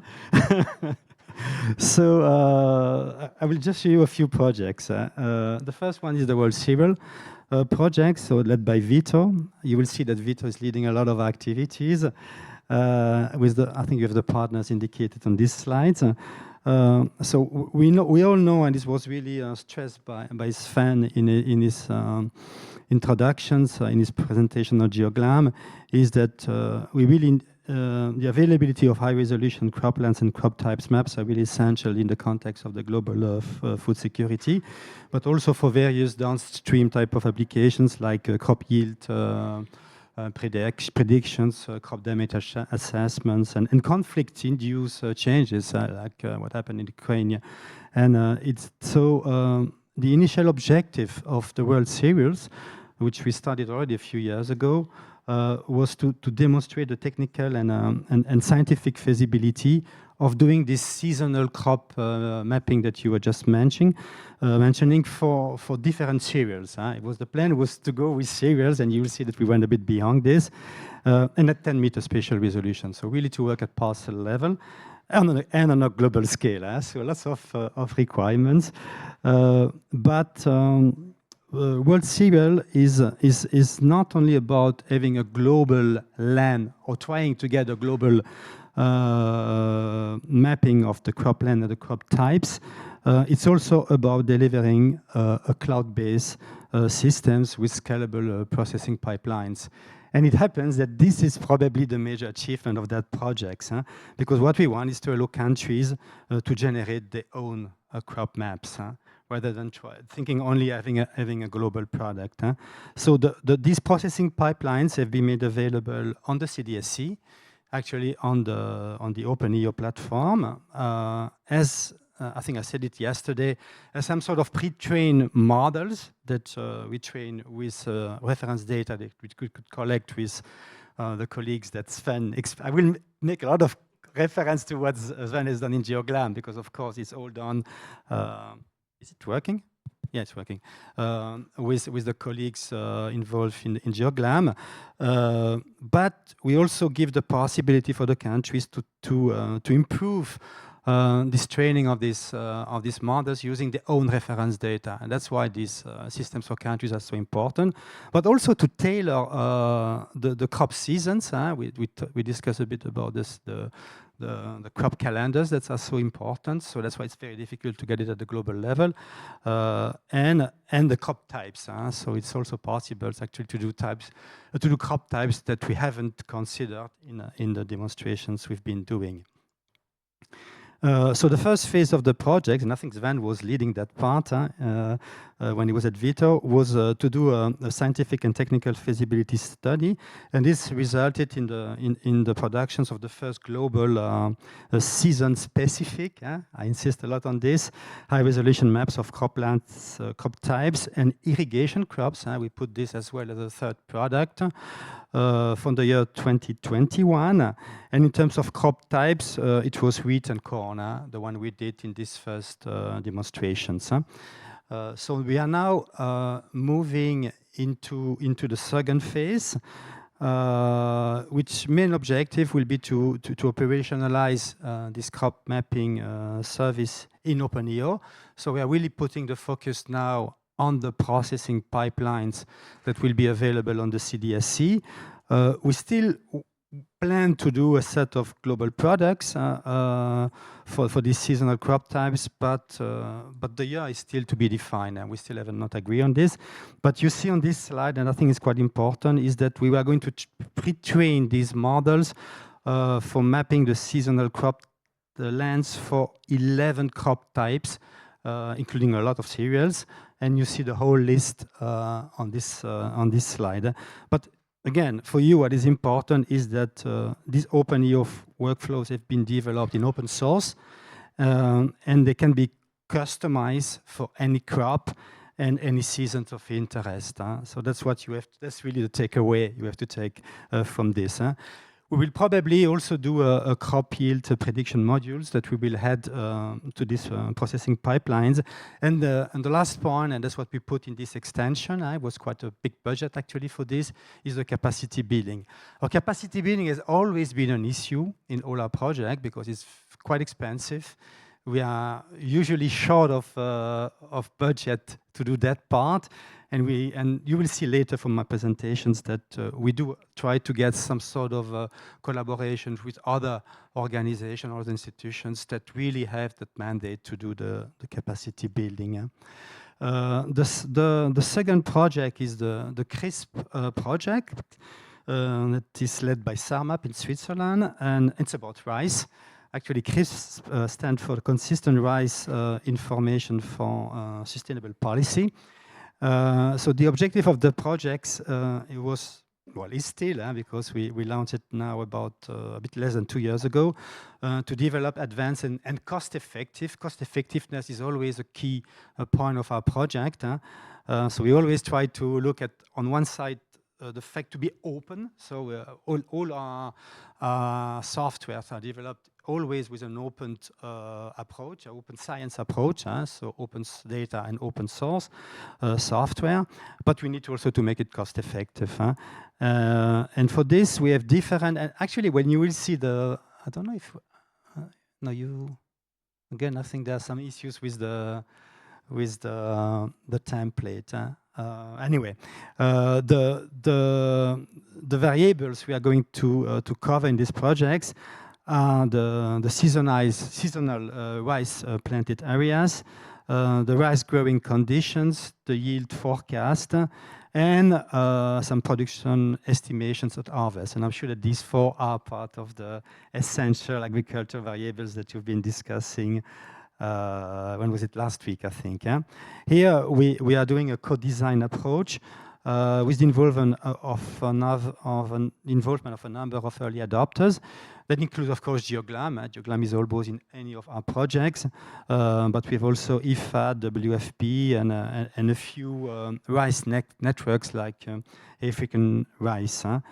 And then in terms of test sites, we will be working, because of course we need to do the testing in different sites that are quite different, let's say, in order to test the robustness of the approach, which will be the Philippines, Senegal, Kenya, India, and Nigeria. So I'm glad to have the notes with me, because this slide doesn't really show everything. Okay, that's much better. So the third project, and I already showed this yesterday, is the World Soil project. And I think it's quite important to insist on this, because the soil organic matter is also an important part of the food system, of the whole system when we talk about productivity. And so water is being one part, but also soil. And here, what we are doing to do, what we'll be doing is to develop the pre-operational soil monitoring systems to provide estimations of the top soil organic carbon at a high spatial resolution. So really, again, moving to the parcel level. And for this, we have set up with an hybrid approach where we develop different soil models depending on the land cover. So for example, there are models for permanently covered soils, like we have in grasslands and forest, and for bare soils, which is usually the one we'll use for agriculture. So we wait for the soil to be bare with a dedicated model. Actually, we do a sort of mosaic looking really for the pixels where there is no vegetation, and then we apply the model on this. So we will do European demonstrations at 100 meters and some regional test areas as well at 50 meters. And the last project I wanted to show you is the Centrostat. This one is done in collaboration with FAO. Actually, I haven't mentioned this, but we have an MOU with FAO. Actually, on Monday, there was a meeting to discuss the future research activities that ESA should conduct in the context of this MOU. And, but this Centrostat has been quite an important project with them in order to enable the uptake of Earth observations in the agricultural statistics, and especially in the process of the national statistical offices. So these statistics includes again the same type of essential variables that was shown by Sven. So crop types, crop growth conditions, crop yield estimations. We come about with the same the same variables, and we will we've been doing the pilot testings in 4 countries, which are Spain, Ecuador, Senegal, and Tanzania. And this, again, in collaborations with FAO, the World Bank, the World Food Programme. So we engage all the key stakeholders in this sort of projects, to make sure that actually we are really responding and to the policy needs. Where am I now? Yes, very fast on more on the global context. With this set of slides, I would like to just to present what are the agriculture-related projects that we have been conducted under the ESA-funded EU Africa initiative. So the major objective of EU Africa is to facilitate the adoptions of Earth observations and related technologies in Africa. And this is done in partnership with African stakeholders. We have different lines of activities. The first thing is we try to facilitate the collaborations between African and European scientists in space research. We try to help you leveraging cloud computing technology, which is important for better access to Earth observation data, but having also the processing capabilities and the data analytics capabilities. And we conduct joint projects that have different objectives. So they can be really just purely scientific projects. They can there are projects to explore new technologies, also preparing for new data source where we've been using EcoStress, Prisma, and MAP to prepare for the expansion missions, yes. And then some national incubators and some continental demonstrations. So this is a list, but I'll be fast on this one because I see that we are running a bit short of time. But what I want to say is that we use that program, what I was saying before, in order to do the capacity building.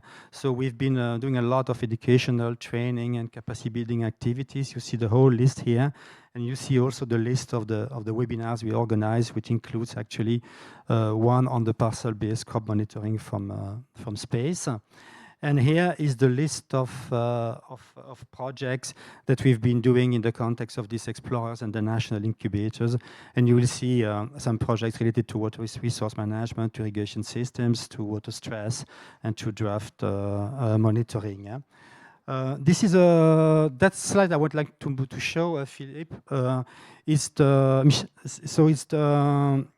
Michel, is the one of the continental project, Ramona, on the rangelands. I think it's really a very important topic. I think it was considered as well in the essential variables. Well, I've seen it at least in the slides. So Ramona stands for Rangeland Monitoring for Africa and Earth Observation, and the objective is to develop the monitoring systems for rangeland ecosystems in Africa in a continental scales at a 10-meter spatial resolutions. And in terms of products, the core products are the range, I don't know if they have put it here, but the rangeland extent, I think, yeah, they are there. Rangeland extent, rangeland types. By types, we mean in function of the seasonal amplitude and productivity and parameters and the duration. So we are looking at the phenology that was mentioned before. And then we have also the ground, above ground biomass herbaceous of rangelands. And then we have a number of more experimental products on anomalies, on near real-time phenology. So really trying to provide the phenology much faster and quicker, and on the trying to define indicators on the rangeland performance. We do have, and on this one, I mean, Michel, I think I really probably need to skip these ones, but very fast. We do have two programs, but I'll just say 2 words. 2 programs to support really the uptake of Earth observations in the developing countries. One is the Global Development Assistance that we do together with the financing institutions. So essentially, the World Bank and the Regional Development Bank, where we started with the Asian one. So we have a lot of activities in Asia and in Africa. But recently, we have a partnership now where we included IFAD into this framework, and so we are going to do more and more agriculture projects. And you see here the long list of projects, of domains of activities, which includes agriculture, water resource management, and climate resilience. And the last slides, but I will be very brief on this one, is a cooperation we have with DG INTA on the establishments of Copernicus up in the different regions of the world. It's a contribution agreement, so similar a bit to what we have on the Sentinels, for a total value of 40 million euros. And the idea is to build some national and regional Copernicus hub. Unfortunately, I don't have the time really to go through each of them, but the first one was in the Latin America and the Caribbean regions with this COP-LAC Copernicus hub that we have done in Panama, and the second one in the Philippines, and now we are just launching a new activities in Africa, but I don't have the time, I think, to explain what we are going to do in Africa. But I must say that all these ones have a thematic focus.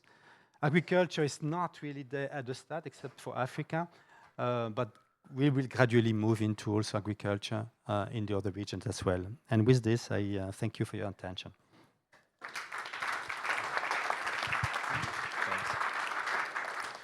Thanks, Mark. Next time we will give you the key of the room, and so it will be easier. So we would like to have still 2 presentations before the coffee break. And we have just mentioned the Copernicus Regional Center, and we would like to have now a vision on Latin America. If it's possible for you, Jaime, to make a presentation now. I know you're always ready. So it is not a Copernicus Center. The idea of the Copernicus Center is to promote Copernicus outside of Europe, and it's the same as GMS in Africa. So ISA is managing 2 of the Copernicus Center, one in Panama, one in Philippines, and Jaime is managing the Copernicus Center in his team is managing the Copernicus Center in Chile, which is directly a transfer from INPA to University of Chile. So we will hear more about the state of play of this Copernicus Center in Chile. Okay.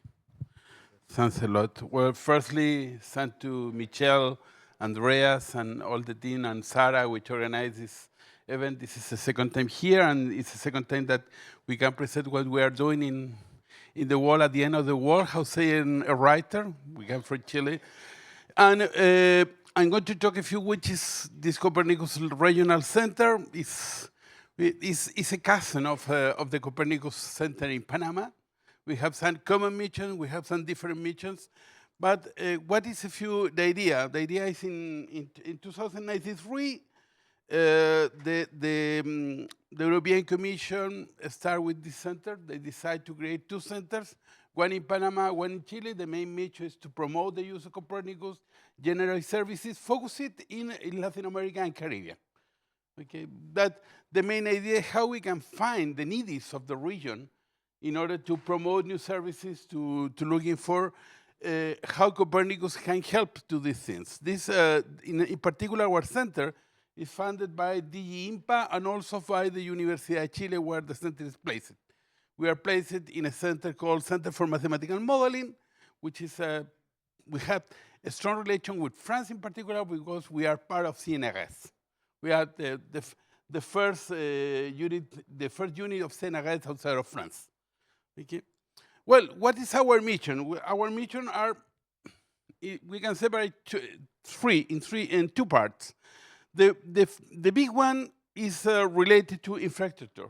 Okay, the main idea is how we can promote the uses, but to promote the uses, the best thing is to have the image close to the people. And for that reason, we are generating a hub of Copernicus. We are profit the use of the Vela cable, the Vela wire, which is connect directly Portugal with Brazil. And we have fast internet connection in this sense, and profit also. There is a regional network of internet managed by Red Clara, and we will have a hub of Copernicus. The hub will have all the image of Copernicus of all satellites with touch some part of Latin American Caribbean, and they are seized. This is more or less. Now we are in, this will be ready, I hope, in 2 months more. We are receiving the equipment now. It's around 25 or 27 petabytes of storage, and with a lot of more infrastructure. The second one is, one of the main problems of the people say, I have the image, but I have enough computational infrastructure to process. This is one of the main problems. For that reason, Google RNG is very popular. The main idea is we want to create some similar to Google RNG. We will have virtual machines, so people can process their image in our infrastructure. We will have around 5 terabytes of RAM with more than 1,500 cores for processing. Then we can give access to the people to use our virtual machine and process inside. And they only download the image, download the results. This will be working, I hope, around July, more or less, because we are installing the infrastructure. But the third part important is, as you know, without data, all the process cannot validate. For that reason, we are trying to create a network in the region with the geographical institution, with the universities, and how we can share the in situ data to calibrate. And we are trying to sign different memorandum, different MOU, in order to share the information. This is one part, and Macarena is close to here.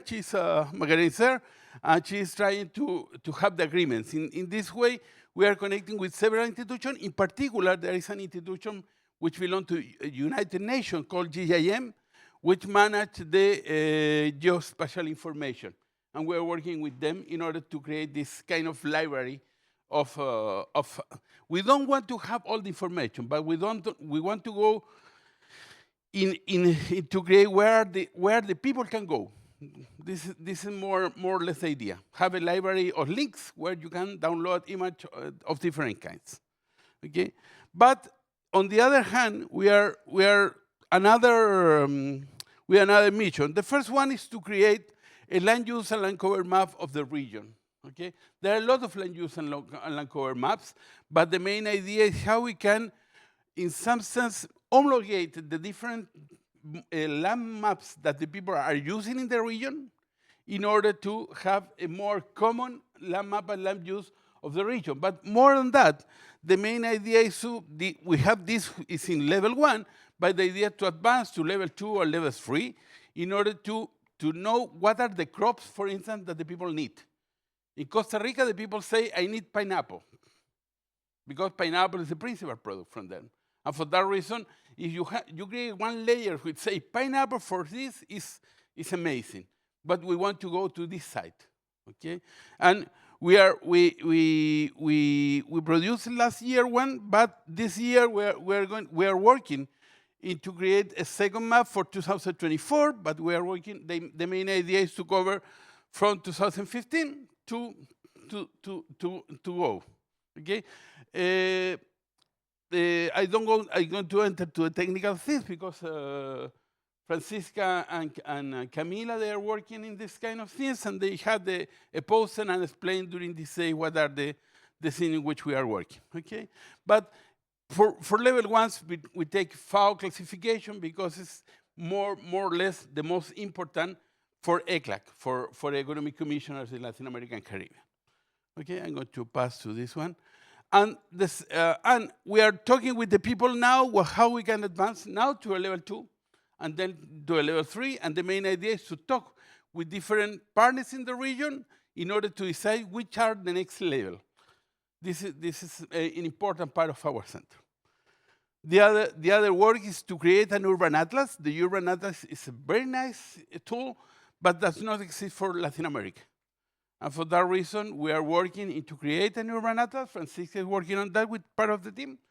And the main idea is we want to publish. We will start with the capital city of each one of the countries of Latin America and Caribbean, which are around 35. Okay, because we need to count the small islands that appear in Caribbean. Yes, there are a lot of small. I knew a lot of geography during these years. Okay, and well, we are advancing with level 1. Well, level 1 for urban atlas, but we are going to classify more levels in the next years. Okay, this year we are going to publish around 11 levels, not Francisca? More or less. Okay, but Michelle told me, talk about agriculture. What we are doing in agriculture. I'm going to talk about 3 initiatives in which we are involved. And, well, the first one is UDR. UDR is a big problem. The people are really worried about UDR. Okay, because in other countries, for Latin America, agriculture and the exportation of commodities is a principal activity, economical activity. For that reason, you can see, for instance, this is in Argentina, how increase the number of production of soya, for instance, and what happened with the meat in Central America. Well, the deforestation in Central America is principally due to the cows. I found some numbers and say they lost around 20% of the forest for cows. And the main problem is how we are going to fight against these things due to the EDR. Okay, and in these things we are working with the big problem called Grandes Bosques de Mesoamérica, the big forests of Mesoamérica. Mesoamérica is from Mexico to Guatemala to Salvador, Panama, all this part. And what the problem they have coffee, they have soya, they have meat. And for that reason, it's a huge problem. And the first is how we can produce together a good map for 2020. Well, one of the main problems here is, again, where we can find data. We need data with good quality of data, because this is another problem. Where are the protocols? And the main thing is the first part of this project was to collect data for different parts of the region. Okay, they got a good number of data. Not all had good quality, but enough for these kind of things. And now we are producing a first map of forests. But UADR definition of forest, it's not the same forest. For Mesoamerica, this will be published in the next weeks. And this is together work with AECID, with the Agencia Española de Cooperación Internacional y Desarrollo, and JZ, which is the German cooperation organism, okay? And also with the organisms of the region. This is very important for us because with this we can develop a methodology to extend this map to the rest of the region, okay? We hope that during the year, that depends on if the planets go good, we want to produce this map for all the region during this year, okay? Well, the main challenge here is again the data. If we get good data and enough data, we can do it. Okay? This is an important problem. The second problem is the artificial intelligence. Okay? Maybe you have learned or heard or seen what is machine learning, deep learning, and blah, blah, blah learning. Okay? There's a lot of people talk about learning. Well, I'm going to talk about another difference. It's called meta-learning. Right? What is meta-learning? One of the big challenges in artificial intelligence is to produce good quality measurements with less data. And the problem is how I can learn to the algorithms. Okay? In this sense, there is a nice project of one colleague of our group called Valentin Barrière. He's a French guy. We have been working in GRC some time ago, and the main idea is to develop some algorithms in meta-learning in order to learn to the algorithms for agriculture using satellite image. Okay, and this is a ongoing project. It's with people from GRC, from people from Munich, and other parts. And the main idea is to create a meta machine for algorithms for classification. Okay, now we are producing our algorithms with machine learning and deep learning. That means with random forest classification of trees is more classic, and also we are using some neural networks. But the main idea is to try to create a better tool to classify, but with enough data, not with the best data possible, but how we can learn to the algorithms. This is another project which is ongoing, and they have published a nice project, a nice paper in a scientific journal where they have some results, for instance, in France. Okay, this is working remote sensing environment. Is the name of the journal. Okay, and the idea is to try to extend this to Chile and later to Latin America and Caribbean. Okay, and a third project is related with the climate change. The climate change is changing the agriculture. Now in Chile we produce a lot of wines. The Chilean wines are good, and it's not too expensive with respect to the Spanish or Italian one or the French one. Okay, Ribera del Duero I like a lot of.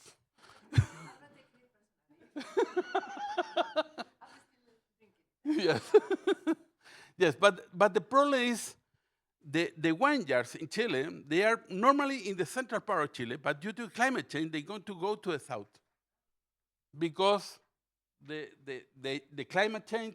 But the main question is how and where I can produce a good crop. Okay? For that reason, for any crop, you can have some kind of curve. We say, with this temperature, with this humidity, it's a better way to produce a kind of crop. But since the climate change, this curve is going to change during the time. And the main idea is to try to develop, in some sense, a tool can say to the people, to the agriculture, where you can produce the better things, or how you can change. If you had tomatoes now, it's not good for tomatoes now, maybe for olives or maybe for another one. And the main idea is to try to do this one. And to do this image, the satellite image is very good. There are sources of information like eco-crops, which is an initiative in Europe. Another one's to try to develop some mathematical models. I'm a mathematician. And to create this curve. In this way, you can see, for instance, there is a curve. There is a result made for nuts. This is walnuts. And the main idea is now you can produce in this part, it's more or less the center of Chile, Santiago close to here, more or less. But you can see if we advance in the time with this climate change, the cultives, the crops will change, and the quality of the lands for this kind of crop will decrease. For instance, this will happen now if we can continue with this thing. And this is a service that we hope to start during this year and to generate this kind of model for different kind of crops in the region. The main idea is to this one. Well, this is our webpage, and you can visit us. And thanks again for the invitation. It was a pleasure to be here. Thanks. Thank you. I have to go back, you see? Okay. Thank you, Rame. It's really impressive what you have managed to do in well, I don't know how many years but the center is only 2 years old, I think. So with your team, it's really very impressive. So yeah, congratulations for this. So now we have a special guest. Normally, when we speak about the network, the global network, we speak only about activities which are outside Europe. But we found quite relevant to show you and to explain you what we are doing in Europe and what the team at EEA, the CLMS team at EEA is doing in Europe and monitoring some agriculture elements which are relevant for the agriculture policy in Europe. And so these are very good examples. And we have seen that the GRC at global level was also going to map some elements which are close to the elements in Europe. And so there is maybe a link in the future between the global dimension and the European dimension. And so this is a good example. And so we have the chance to have Usue. And just before the break, because the break will be at 11:30, and sorry for the delay of the presentations. No. Thanks. No problem. Thank you, Michelle. Thank you for giving me the opportunity to be here, because I went, sorry. First thing I do, I break it. No. Maybe next one? Yes. So thank you very much for having me. It is a pleasure to be here, because it's actually at the European Environment Agency. We don't usually have contact with the global network of users. I'm very happy to be here. I'm not going to be talking about wines, but we can do that during the break. So I'm going to present the products we are producing at European level for agroecology. So just before that, a small recap, just to locate you where are in the frame of our portfolio, where are located the products that we're going to present. Most of them are within the land cover and land use mapping, because are the high resolution layers. But the first one, it's a biogeophysical parameter, because it's the high resolution vegetation phenology and productivity, which has a counterpart at the global level. So this is something that already exists at global level. I understand that ours has a higher spatial resolution, but it's more or less the same. So we are processing it with Sentinel-2. So we have 10-meter annual, 10-meter pixel size. We are processing 13 metrics. It's near real-time vegetation indices. And we are now, because we started a new contract last year, we are now seeing how to include some variations to what we were doing in the past. So we will include tree cover disturbances and also biomass productivity, to be seen how to operationalize this. These products, they have been created, they cover the whole time Sentinel-2 time series, so from 2017. And I always say that I really like this animation, by the way, which was done by another colleague, so I can say it, because it shows how vegetation starts growing within Europe. So you see it, I look at it first in Spain. You see it in Spain, starting the growing season, and how it expands throughout Europe, going east and north, and then how the vegetation decays. I think that's a very, very nice animation. What we have now, we also have the high-resolution tree cover and forests. This is a layer that has been created ever since 2012, but in the past it was created every 3 years. This was not by chance. The production was related to the very high-resolution coverage provided by ESA, so that's why it was in 2012, 2015, etc. Anyway, from 2018 onwards, and taking advantage of the whole time series of Sentinel-2, we are having annual updates. We have just published the update until 2021, and we are producing now 22 and 23 and 24. So it's going quite it took a bit of delay to to make this change to annual updates, but I think that we are now going at quite a nice speed.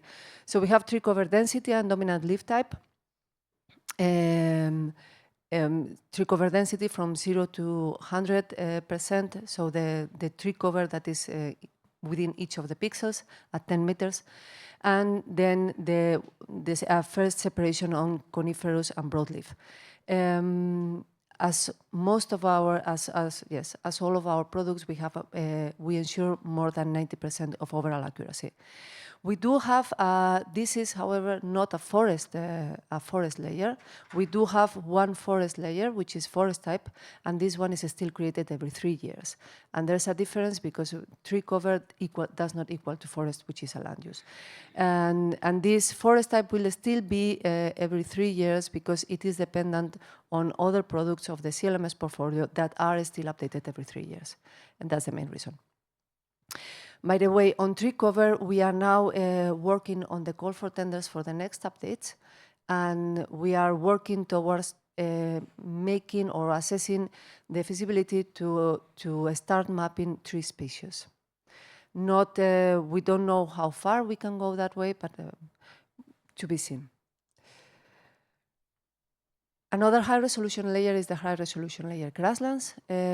So we have the grassland status layer that has been created ever since 2015. That was the first time. Then it was created in 2018. And then in the frame of the current contract, we decided to go back to 2017 and then map it every year. So there has been an update of 2018, of course, because the methodology changed, and we also we wanted to make it coherent with the other layers that were created in the frame of that framework contract. So that's why we reprocessed 2018, and we have just published, as I said before, the same with the tree cover density, the update until 2021. We still have a grassland change layer that is created every 3 years. The reason why our change layers are still created every 3 years, it's related to the request on accuracy.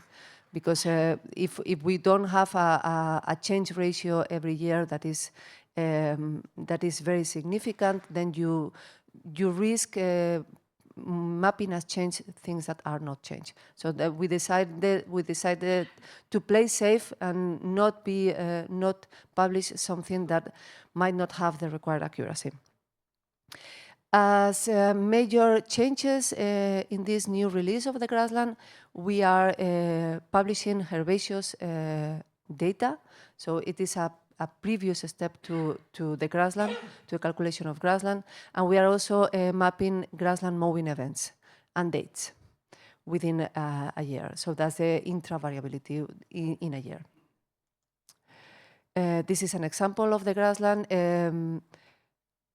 And just to mention and because this is I will present it afterwards, what you see in the right side is the crop type classification. So when I was saying about the coherence between the layers, we decided to group all the vegetated related layers under the same contract, which has, we think, the advantage that it is easier to have more coherence between these layers, because we were some of the overlaps between the layers should be feasible, while others should not be feasible. And that's why we wanted to map crop type with grassland at the same time.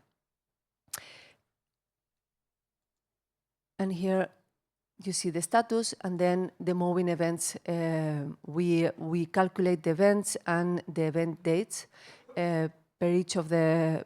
and what we do is to make sure that there's coherency between the grassland layer and the mowing events. So we make sure that there are no mowing events mapped outside. And this is what I was showing before. We have just released the 2017 to 2021 annual updates of crop type classification. We are classifying for the first time within the CLMS portfolio operationally crop types on an annual basis. We are using 17 classes for that. And we are now starting the production of 22, 23, and 24 as well. This is the only, of this suite of products, is the only one that doesn't have change-related information. But it does have what we call the suite of products related to cropping patterns, and this is especially important when we are talking about agroecology. So we map the main crops with and we give, you see the group, and then you see the metrics that we are providing. So under main crops, we are providing the emergence and harvest dates, and the duration of the crop. We are also mapping secondary crops and the type, emergence, and the duration as well. We are also mapping bare soil before and after the main crop, the duration of the bare soil, how long the soil is left without vegetation coverage. We are also mapping fallow land, the presence and the duration, and the cropping seasons within a parcel. To notice, we don't use any type of vector data to create the parcels, but we do create the cropping. We do create them in a way that the look and feel is that they look like crop parcels. But this does not come from the LPIS, or it's not the cadastre, and we want to make sure that that is clear. But we also thought that it was very important that the look and feel of the layer would be that of that you usually have when you see a crop type classification, because otherwise it would not make sense. And what we do is, once this has been mapped and the herbaceous cover and the grassland has been mapped, then you calculate all the metrics only within that area. So to make sure that there's coherence across all the layers, and also together with the tree cover. And just to finish, this is the last slide. The last product that is interesting from this agroecological point of view is the small body or landscape features. Is also one of the high resolution layers we have. It was, I think the time series goes back to 2015. So we have the updates 2015, 2018, and 2021, which is currently under production. I think it has just been finished, and 2024 will start very soon. It's based on very high resolution imagery. So it's based on 2 and 4 meter images provided by ESA. And the product is released at 5 meter spatial resolution. And it does have a vector product as well. So we publish it as raster as a vector. It is important for things like connectivity, also for impact indicator, one of the CAP impact indicator, which was not, this product was not adopted for that indicator specifically, but we created a DEA1 indicator that was also similar to that. To mention that these small body features are mapping lines of trees.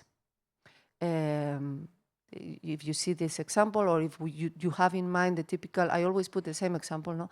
Typical landscape, agricultural landscape, maybe in England or in France or in Ireland, where you have between the crop parcels, you have the small trees. So these trees were being unnoticed by the sentinels due to the spatial resolution, and that's why we have this based on very high resolution. It is true that in that sense, it's complementary. So the information provided by small body features is complementary to that one provided by the tree cover density. And we actually, what we do is, for the final product, we mask out those areas that have high tree cover density with this, what you see, this forest mask. And the idea is that you will only get the other one. However, our colleagues, this was a requirement mainly from our colleagues that are working in agriculture at the EA, asked us that they would need all trees, to map all trees in Europe. And what we are doing is we release a layer, we are also creating a layer which is called woody vegetation layer, and that shows all woody vegetation that can be visible at that spatial resolution within EEA 38 plus the UK. Which I think is a major release, I would say, that is going to be so for 2021, and we are reprocessing 2018 to have that also for 2018. And by the way, this small body features is one of our products that has, apart from the agricultural part, because it was designed for that, it is one of the products that has, for which we have found more side uses. And in that sense, it's a beautiful product because now our colleagues from the urban that are following the urban agenda are using it also for mapping urban trees, for instance. And with this, I finish. Thank you very much for the invitation. And if you have any questions, I'm also there, so feel free to ask. Thank you, Yusue. It was inspiring for developing some activities, not at global scale, but for some specific countries in Africa, Latin America. I know that Jaime will do all Latin America for sure, but I think it's more focused, it should be more focused as it's very precise on some small countries and some countries which are, okay, thank you very much. So now we have a coffee break. We will try to have it short, let's say 15, 20 minutes, possible? And then coming back here. Thanks.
Yes, we are online. Oh, let's see. It should be there. That one, no? Is it? Yeah, good. I think that mine I've sent it yesterday evening time. Yeah. Yeah, an updated one. Yeah, with some minor changes. I hope they updated it, but I think so. I sent it to Michelle and to Sarah. Yeah, oh, then they should have updated. Okay, please come in and take a seat. We should get going again. The program is still rich, and we want really also to have time to discuss. Good. It's I take a little for some time. I take over from Michel since he is also in the other meeting. So we are cross-fertilizing between meetings, which is nice. It is now time for our, these are more than colleagues. These are now really our friends in GMS in Africa. We are working, collaborating within GMS in Africa since the very beginning. And they are really essential in, Earth observation, developments, applications, the network in Africa. In a way, it's a little bit our right and left arm of Copernicus in Africa. So I would like to invite on stage Lotti. He's the GMS in Africa program coordinator since not so long, I believe, no? So when did you take up this role? Few months. A few months, you see? Yes. Good morning or afternoon. Yeah. So thank you so much for this opportunity. And I'm not alone here from the GMS and Africa family. We have other colleagues from other lead institutions that are working on the program. So I'll try to give an overview, and then I can allow my colleagues also to come in with one or two specific services that they are working on. Yeah, so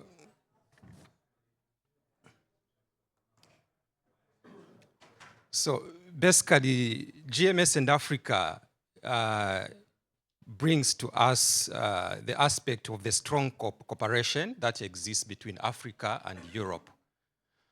There's so much investment that European Union is putting into Africa on the use of Earth observation, and GMS and Africa is one of those cooperations that are very visible.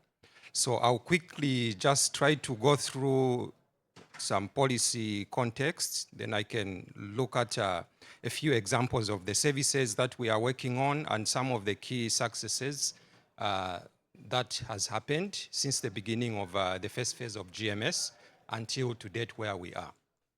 So as you can see, GMS is a very important program for Africa because it is one of the arms that is trying to contribute towards the implementation of the Agenda 2063, which is the big umbrella of Africa's sustainable development through the use of Earth observation technologies and many other aspects. So the Agenda 2063, as you know, it's like the development blueprint for the continent of Africa, and it's a plan for 50 years, and the implementation itself depends on a number of policies. We have the African Space Policy and Strategy, which is trying to prescribe some programs that can be used to drive Africa's sustainable development using Earth observation as an example, as one of the key aspects of space. The involvement of the program itself is due to its importance in that it's like a driving wheel of the African Outer Space Program. And as you can see, the journey has started from very far to where we are. Currently, GMS is sitting under the African Space Agency. The agreement was signed between African Union Commission and the European Union since 2016, when we started the first phase of GMS. We are in the second phase of GMS, and through time, there has been the birth of the African Space Agency that is coordinating all the African programs to do with space technologies and any other emerging technologies. So the African Space Agency is charged to ensure that we leverage on a number of space segments. We have the Earth observation, satellite telecommunication, there's astronomy, space science, and navigation and positioning. So these are like some of the key aspects of the space segments under the African Space Agency. And the GMS in Africa itself is one of those wheels that is driving the Earth observation component. So this is where it sits within the African framework. It's a very unique program in the sense that for almost 2 decades, we've seen a number of Earth observation programs coming to Africa. I think a number of them are very famous. We know about the PUMA, we have the AMSD, we have the MESA, and then we have the current GMS in Africa. So the GMS Africa is a very unique one in the sense that of all the predecessor programs, it's the one that is using Copernicus data for sustainable development on environment and many other aspects. So it's also covering the entire continent. The predecessor programs only excluded the North African countries, but the GMS in Africa is one that has taken up the entire continent. And also its management is purely started from the African Union Commission, and now it's moved to the African Space Agency. And also it's one of the programs that is trying to involve the private sector to try to leverage on their contribution towards space development and to contribute to Africa's gross domestic product through the space developments. And also it tries to consider to bring on board the network of academia. We have the universities amongst the many partners that are working on the program. So as you can see, the coverage is around at least 51 countries are involved. We have about 8 lead institutions, consortia, and like I said, 2 of them are here. So out of these 8 institutions, they have partners in other countries. For some, they are even working across their regions. And for many of them, they are just having partners within their region. Like if you go to West Africa, for instance, we have CSE, and their coverage, let me say, the applications go beyond the regions, but their coverage in terms of partnership is within the regions.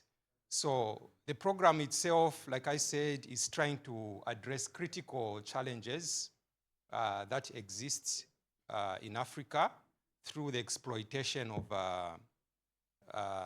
space and other emerging technologies.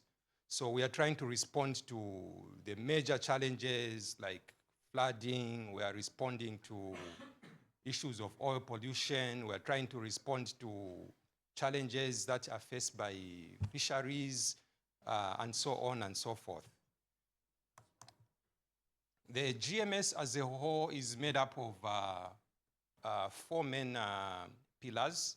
So the key pillars, which are like the bedrocks, is about institutional and framework development. We are trying to strengthen the involvement of African institutions, the public institution, the member states, to utilize the strength of Earth observation for decision making, and also trying to have access, provide good access to EO data, as well as support with the development of various infrastructure within the African countries. So the other pillars are cross-cutting. There's a lot of capacity building that is happening, knowledge management, and also we are trying to create awareness on the importance of Earth observation for sustainable development within the African continent. So GMS and Africa basically is working in two particular thematics. We have one on water and natural resources. And within this, you see we have a lot of applications that have been developed. So under water and natural resources, we have approximately almost 15 applications being developed by all the consortia that are working on the program. So as you can see to the east, we have like two partners. There's RCMRD and ICPAC. We have in the northern part, there's OSS that is present here. In the western part, we have CSE. They are present here today. And also we have others. So basically these are on developing application related to water resources and the other one on natural resources. Then we also cover the other segment, which is marine and coastal area development. And here we only have, currently, there are two major main consortia. In the first phase of GMS, we had more partners that were working in this particular thematic, but we dropped one during the second phase, and all the partners that were working under that particular, actually two, we had the one from Egypt and another one from Mauritius. We combined their partners under the current framework. So one or two are working under the current University of Ghana and CSIR. So these are trying to look at the management of the cost, trying to do a lot of, so in terms of the achievements that we have a total of 12 stations that have been installed. And then we have 9 operational job portals. So these are the URL. You can, if you are interested, you can check one of them at least to see what is happening on their platforms. Then we, in addition to the global cooperation arrangement that exists between the African Union and European Commission on the access to Copernicus data, we also have individual kind of arrangements that are happening between the implementing partners. For instance, ESA has signed some agreement to support with, in terms of technical expertise with CCOS, OSS, and many other partners. Then we also have other arrangements to access free data using a number of Copernicus platforms like the Dunia.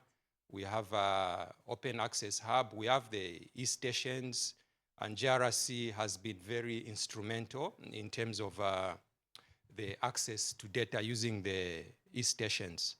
So in addition to that, we can say that the kind of partnerships that exist between the European institutions and Africa is very strong through the use of Earth observation. Then in terms of the particular applications that are operational at the moment. So I gave you a global picture of the areas within which the consortia are trying to develop some applications. So we have a total of 19 that are currently operational to date. And these are spread across the water and natural resources. And also there are about 8 that are on marine and coastal area development or management. So we have those that are working on water balance, but of interest, we have the ones on wetlands monitoring. We have on land degradation. We have those on agriculture, seasonal monitoring and early warning assessments. OSS is one of the key partners. They will highlight 1 or 2 services that have been produced. Then on the coastal side, I think the major key ones are the ones to do with the traffic and safety at sea.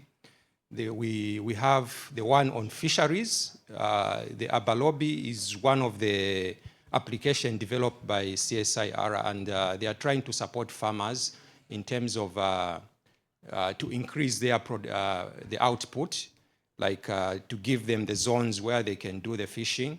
Then in the western part, we have the University of Ghana that is also contributing towards in terms of supporting fisheries, providing them with the weather patterns, the conditions, just to prevent accidents at sea. And these applications have been very, very impactful in the sense that there's a lot of success stories. There's reduction in terms of accidents to the fishermen because they are able to have a lot of guidance, feedback in terms of when they can actually go on the sea to do fishing. We also have about 25 use cases. At least a minimum of 2 has been developed by each of the partners. And the framework is the same for the use cases. We are trying to showcase the impactfulness of the products. We are trying to showcase the challenges that they are addressing. We are also trying to showcase how the stakeholders are being involved. And so each of the 8 that are working, they have developed use cases. These are accessible. We had them on a platform which is currently down. But if you need to have access at least to 1 or 2 of these, you can always engage us and we can provide you a link that can give you all the information about this. And in terms of capacity building, for the last almost 8 years now, the GMS and Africa, through the support of our European partners, the UMETSAT, JRC, ESA, and many other partners, we've been able to provide a lot of capacity building. We've trained a lot of African participants in areas of Earth observation, emerging technologies, communication for space, and many other relevant aspects. So in terms of, we're also providing scholarships for PhD and master students. And this is through the involvement of the network of academia because GMS, like I said, it's encompassing the support that comes from the universities and other specialized training institutions. And so we have the digital learning platform, which has about 2,000 users. It's currently down, and we are trying to work with JRC to see how they can support us. I think we've started this discussion, but at the moment, it has a number of users, and they are able to access a lot of resources to support their work. So I talked about the network of academia. We are also, with the help of many other European partners, conducted a number of hackathons. And we are also involving women in the program. We have a network of women in GMS, and these are trying to mobilize a number of youth, the women, to get involved in the use of EO and other related technologies. Then in terms of the successes that we can highlight from the north, I think we'll get more detail on this one. OSS is trying to contribute towards agricultural development through provision of statistics on irrigation, on the uptake of water and the scarcity of water to support farmers for irrigation, and also in terms of crop development. If you go to, in West Africa, we have applications that are trying to provide, give information to support preparedness and in terms of management for disasters, in terms of wetlands, and also contributing to food security within the wetlands. And for this one, we also have one or two key details on these examples. But in terms of Central Africa, we have SECOS, and they are working on water and natural resources. They have developed an application that is being used to ease the navigability, let's say, on the Congo River for a lot of economic activities that is happening there. So this application is able to provide a lot of information that can prevent the transporters from preventable hazards. And okay, then I talked about the Abalobi to do with that is supporting fisheries, but also from CSIR in Southern Africa, they are also working on the water quality management, and they have developed a very effective application. So all these applications are very accessible, and we can get them from the geoportals and the other sites. In East Africa, we have 2 institutions that are working there, and RCMRD is one of it. They are trying to utilize land cover products from Copernicus to support land degradation. They provide information in terms of the changes on the environment, and they are working with the ministries to provide key information. For instance, there is one initiative that has to do with tree planting, and it's based on the application that RCMRD is using to provide the ministry with relevant information about deforestation and the areas where they can intensify the tree planting. I talked about this. We have the University of Ghana providing safety at sea, and also monitoring of oil spill. Yeah, so basically this is the overview of what GMS is all about, but we will have 1 or 2 examples of the services that we have. Mustafa, can you come and help me? Thank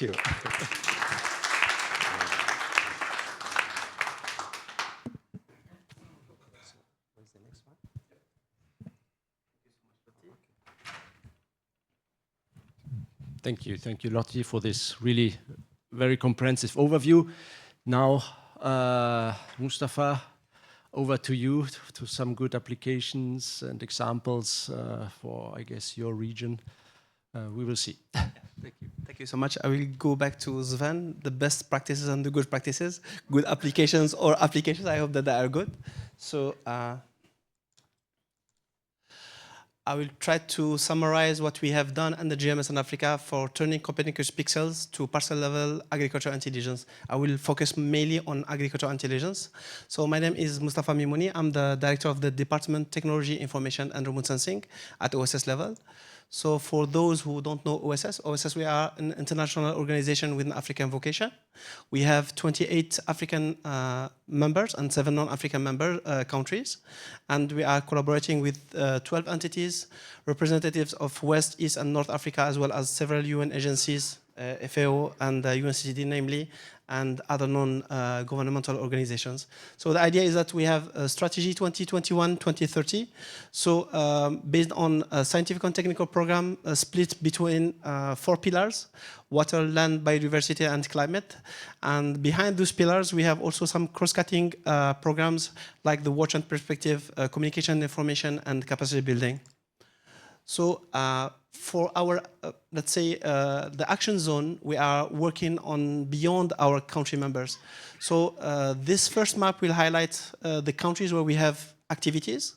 It goes beyond the traditional OSS action zone, sorry. So we have some, the countries where we have sustainable land management activities, the one where we have biodiversity, the one where we have climate actions, whatever adaptation or mitigation, and then the countries where we have water activities. And the last one with the red dot will be the capacity building activities. So this is the work of OSS. Oh, sorry.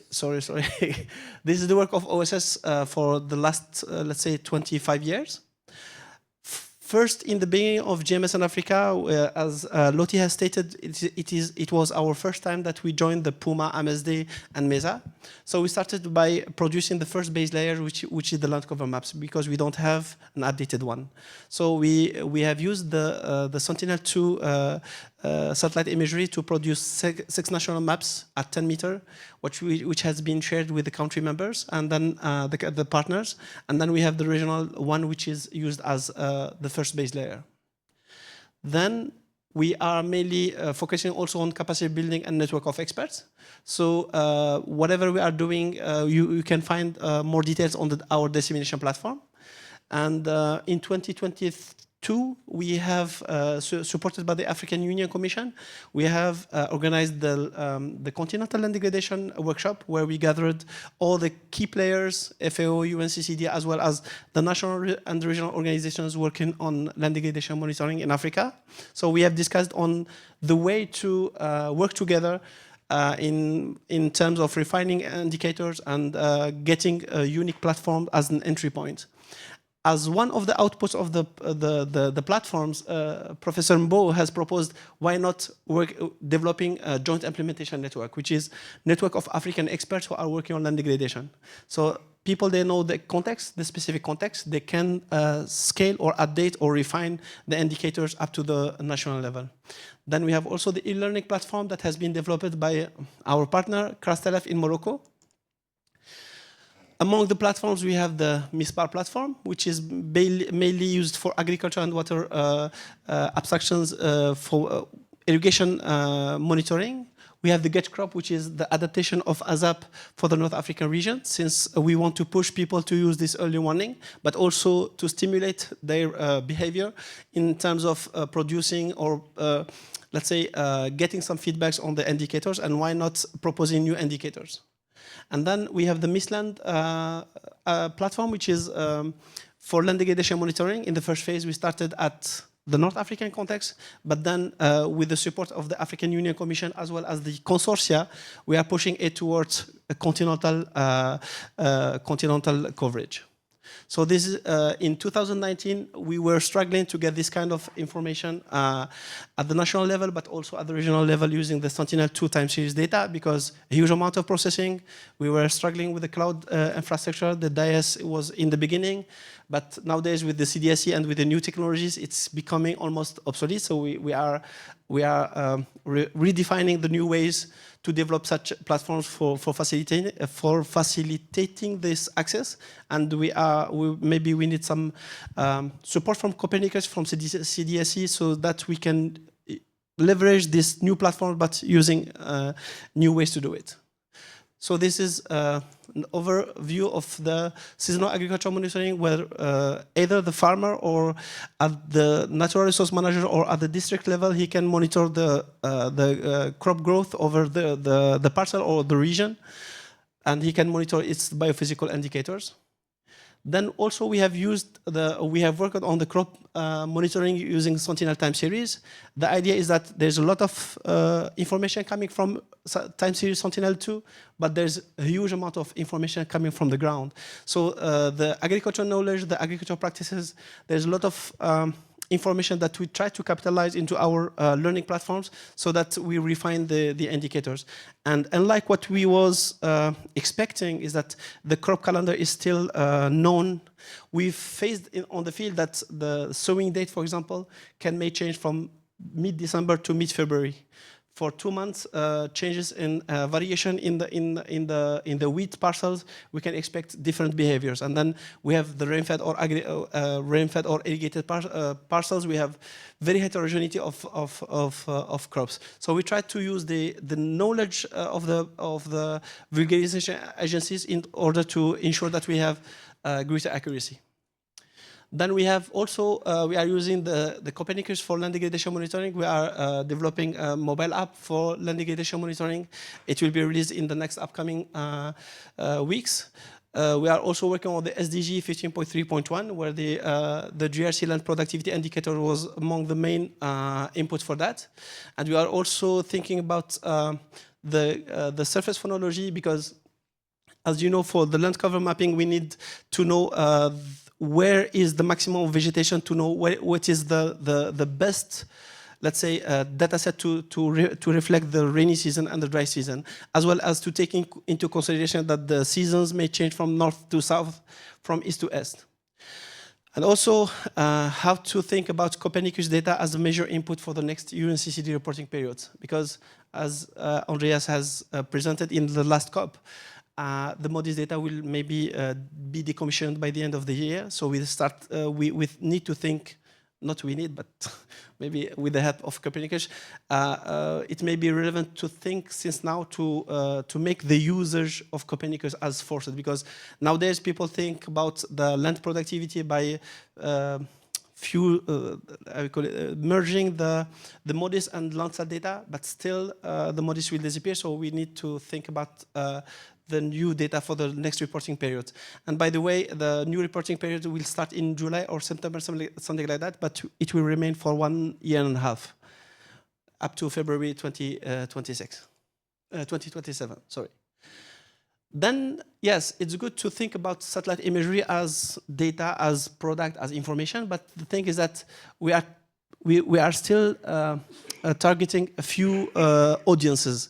We thought in GMS in Africa, why don't we address the information to the farmer himself? So we are in the context of drought. We have water shortages. We have more of 70% of freshwater resources used for agriculture purpose. And the most important point is that we are lacking of reliable information. The agriculture extension services that are doing a great job, but still they have limited resources, they have limited funds to go on the fields. So with climate change, we thought that why not developing one mobile application which tells the farmer what to do and when to irrigate, and what is the amount to be applied. And this is using the crops water requirement. We rely on the FAO 56, and we try to gather this information based on the minimum of input from the farmers. So the Seria application is available on Google Store and on Play Store. So the farmer can just digitize the parcel,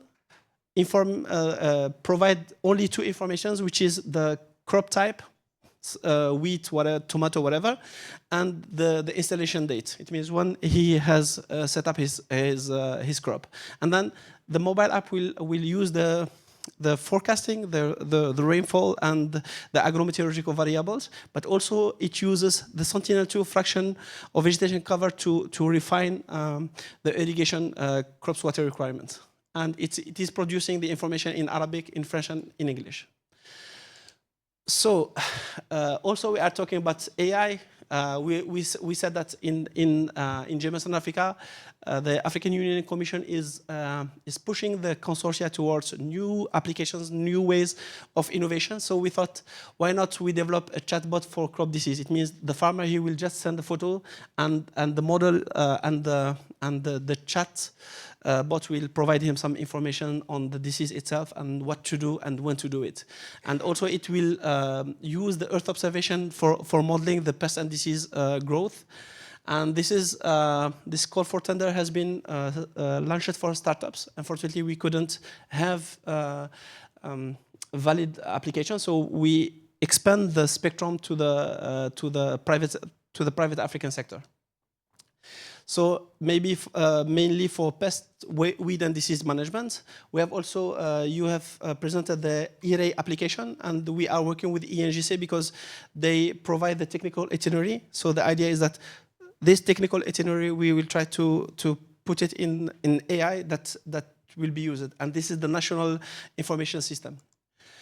And we are also developing another project proposal for the climate fund, climate adaptation fund, where we foster the use of national digital agriculture platform plus the AI-powered advisory and extension services, because we know that the farmer needs advisors. Human resources are not there. So the idea is that why not trying to to expand it through a hotline, but also using the local knowledge from the regional to the local level, but also new technologies where we can use only voice or photo to get information. So the way forward, I think that still we have great Copernicus data potential, but for us, in my personal point of view, we are still in Africa. We need some support to get the operational use for management and decision making. With GMS in Africa, he has pushed a lot. The African institutions, they are still working a lot, CSC, OSS, ICPAC, RCMRD, etc. But still, I think that there's a lot of to do because there's a great potential in crop monitoring, in areas and surface estimation, in yield forecast. And for yield forecast, I would like also to thank the GRC because they made available trainers and the training materials last year for a regional workshop in Tunisia. And it was something that it was very helpful for pest and disease management.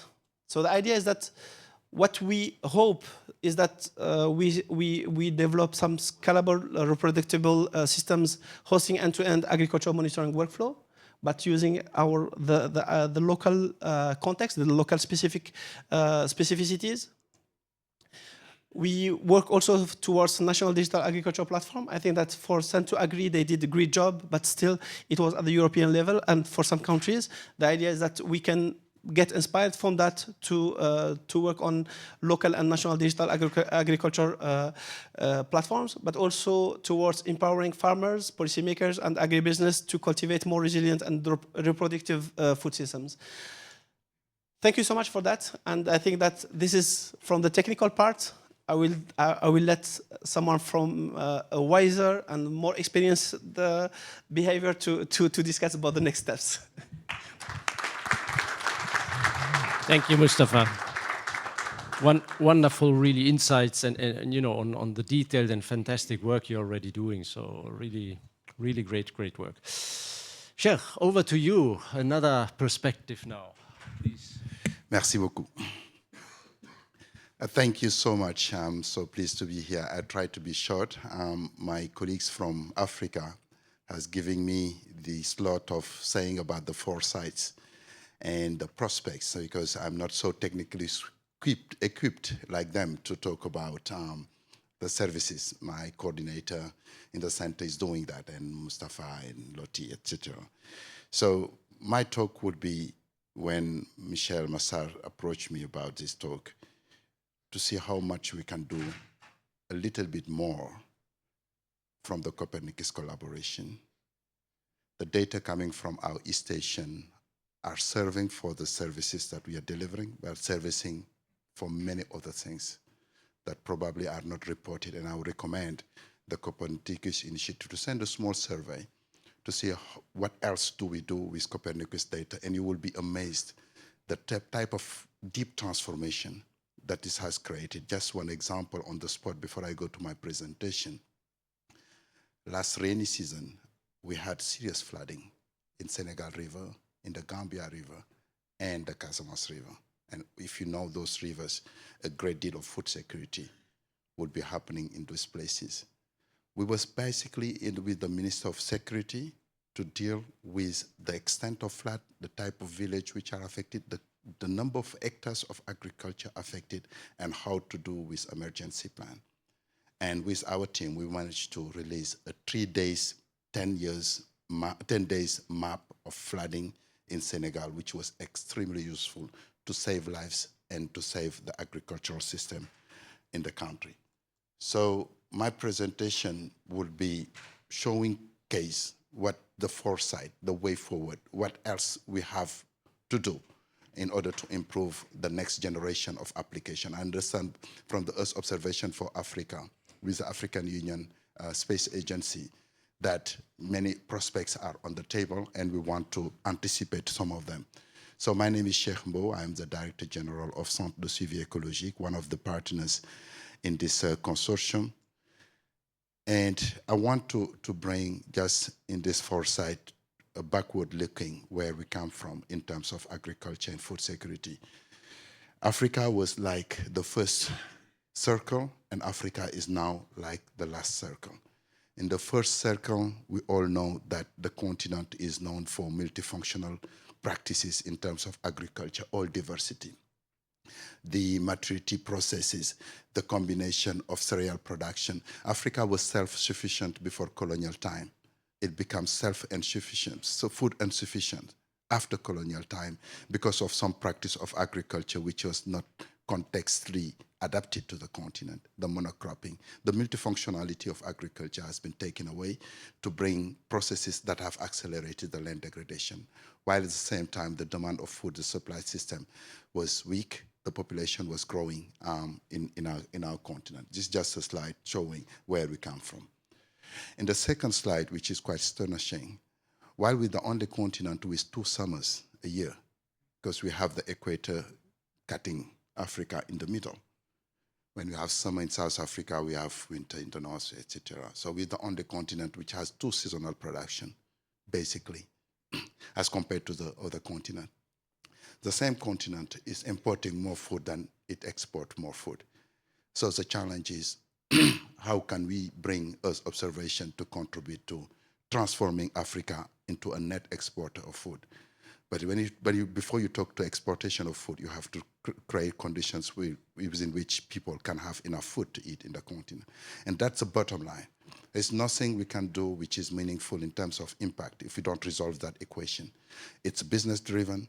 It's lives and livelihood of people. There's a lot of things that can be appended to this.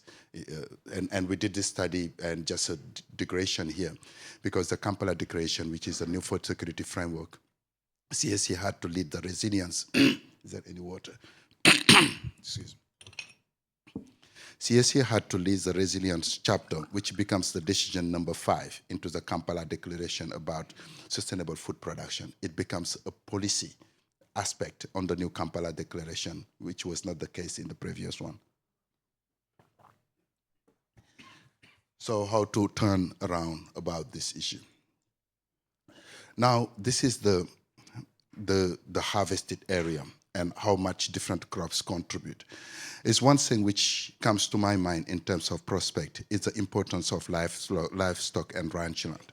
When we talk about food security, often this aspect comes like a segue, comes like an addition. We do not put it like the same weight we put for millet, for sorghum, for rice. And the African Development Bank annual meeting will happen next week. And the issue of funding livestock and supporting livestock as a way to create more adaptation is important, because a big deal of the land in Africa, believe it or not, will be related to livestock in terms of special use. So the next generation of Copernicus, we should develop services for these headers. And does not mean that we downside or we minimize the other crops that are being had here. And my concern is, how can we deal about those commodity crops which are protracted, which are increasing in surface, and which unfortunately are not bringing enough cash to buy food, because cash crop was meant to buy food, and those cash crops are not producing enough to buy food. And that's something we need to question in terms of the interests of the continent growing. So in terms of prospects, and this is typically Senegalese example, but you can check it out in Kenya, in Tanzania, etc., is a balance in the spatial use of ecological properties to create different types of production system. My country, there is one part which is useful and another part which is less useful. And the other part which is not yet so much used, it's different type of ecosystem which are extremely important for production, sustainable production. It's just to document the potential that those parts have in terms of getting other products coming, like horticulture, perennial agriculture, and those type of production that can be adequated to the ecosystems there without destroying the biodiversity or agrobiodiversity. So balancing the human settlements and the ecological potential can be leading to the Earth observation or Earth intelligence, as we use it in GEO now, to improve country-based planning for agricultural production. And this is so much true that we talk about irrigation, and FAO talk about it, or many people talk about it. The Senegalese river, which is which has a huge potential for water irrigation, has only used this part for producing rice. And the projection of improving this means a lot of extension possible. From Saint-Louis to 150 kilometers here, very little farms irrigated will be found here. Less than 4% of the farms are irrigated. Showing the potential of more irrigation is extremely important. That's basically what we want to say here. The second is the trends on climate change, and I like FAO's drop by crop concept. This is exactly what we want to mean here, because rainfall, when decreasing and temperature is increasing, and at the same time, the future demand of water for the pastoral system. We did the modeling to 2050 with the WRM USID. The project was killed, but we still have the result. It shows that the future demand of water would be a serious issue in dry land, particularly in the Sahel. A lot of evapotranspiration. The drainage density will be smaller.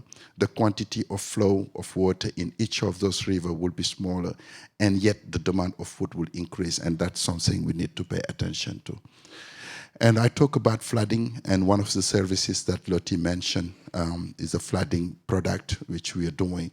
And this is the need to understand what the future trend of those extreme events could be. Because last year was a serious signal. You have seen flooding in almost all the Sahel, and it's likely to happen this year again. How can we prepare ourselves? Because when it happened, the first reflex of the policymakers is to come to say, see, can you tell us when this flooding happened and where it happened? And if we don't have the data, then we are doomed. So very fortunately, with the GMS Africa, we had some, and Copernicus, we had some information to showcase to improve the potential. So the future, we have been focusing on satellite data and less on local institute data instrument.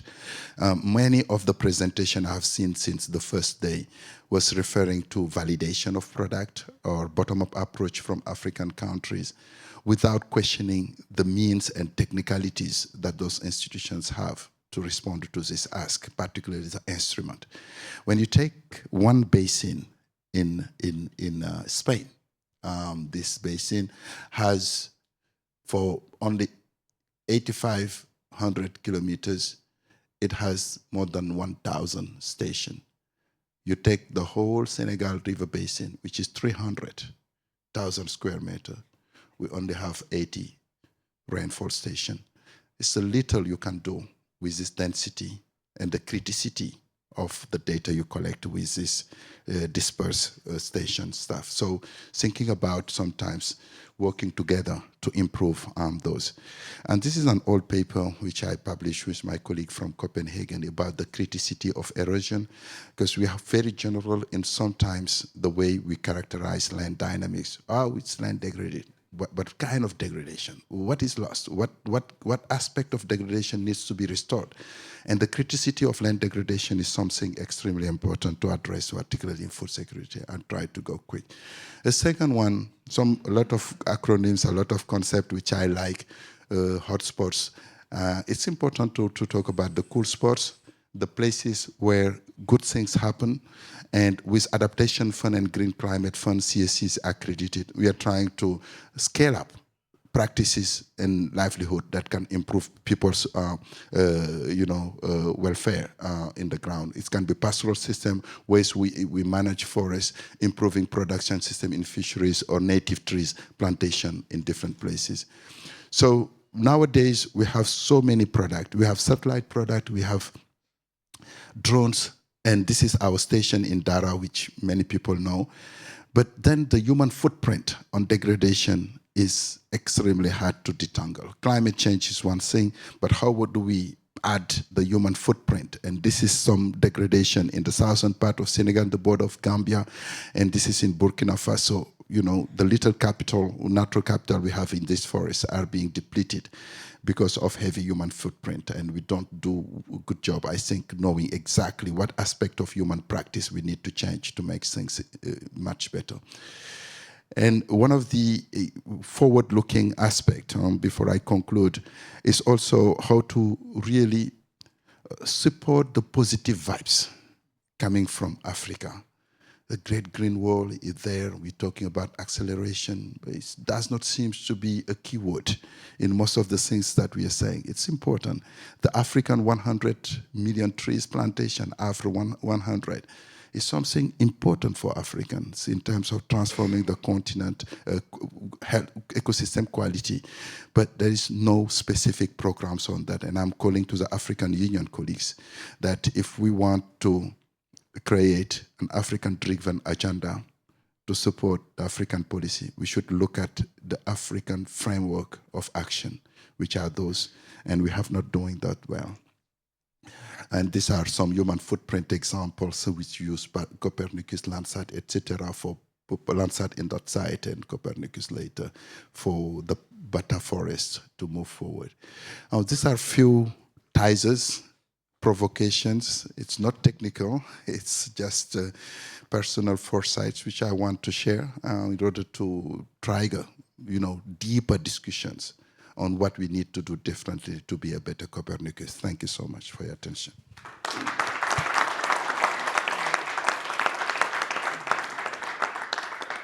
Merci beaucoup, grand frère. Non, c'est pas nécessaire. Il y a quelqu'un qui a oublié son téléphone. C'est Moustapha. On a vu une belle photo. Okay, thank you, Cher.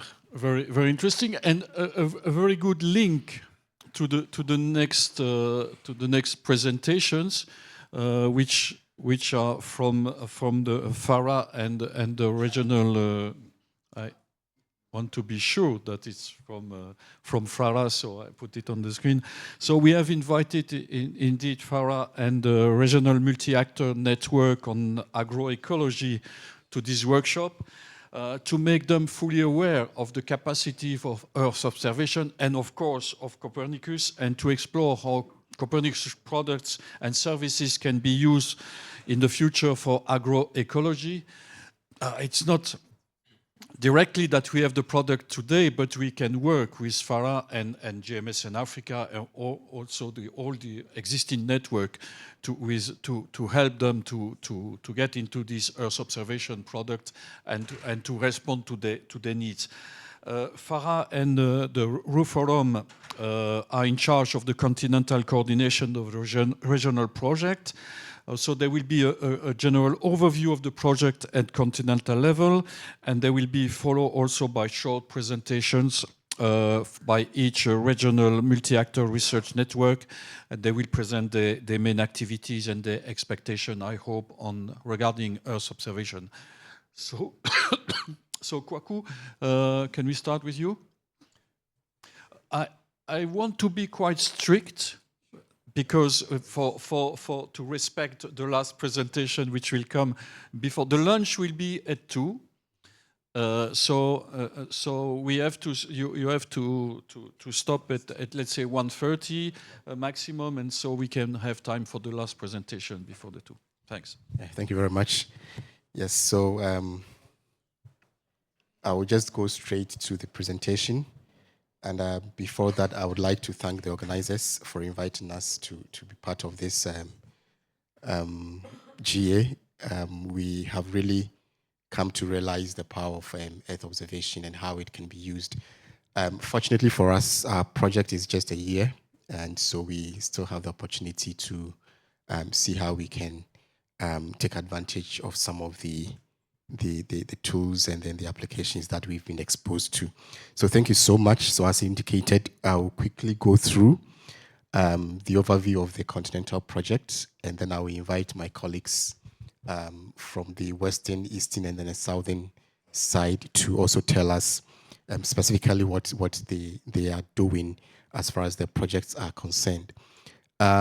So for the projects, as indicated, we have a consortium made of FARA and RU Forum with technical support from the GRC, ISPRA. I decided to show this slide, or this one, because over the past 2 days, when I interact with people and I mention FARA, they seem to ask what FARA is. So this is just a brief of FARA. So it's a continental organization that plays a coordination role, and it takes its mandate from the African Union Commission, and its role is to coordinate agricultural research and innovations on the continent. And so when you see the diagram, you see below FARA, we have the sub-regional organizations. We have CORAF, we have CADESA, and we have ASARECA for the various sub-regions. And these sub-regional organizations are constituted by the NAS. So that is how FARA is, the architecture of FARA is. And so it's the gateway to AR4D and innovations on the African continent. This is important because in this project, the SROs play a key role in coordinating the projects in the various sub-regions. RUFORUM is also a network of universities on the continent. And so all the universities on the African continent are into this network. And so they come into this program from the angle of capacity building, because these are universities in Africa that are responsible for building capacities that we need around agroecology and the rest of it. So FARA looks at the research angle, whilst RUFORUM also looks at the human development or the capacity building aspects. And so these two organizations are the ones that are implementing the continental project with support from the JRC ISPRA, as I indicated already. As has been mentioned, the European Union through DG INPA is the main funding source, with a modest budget of about 3 million euros, with a project duration of 2024 to 2026. So as I said, we're just starting. And for the regional RMRNs, they have just even started this year, 2025, January. What gaps are we addressing as far as this project is concerned? In the interest of time, I wouldn't go through each one of them, but what is of interest, it's the first and the second one in terms of capacity. So we're looking at how we can bridge capacity in and around agroecology, and capacity around data collection and data analysis and the rest of it. So based on these gaps, we have these 4 objectives.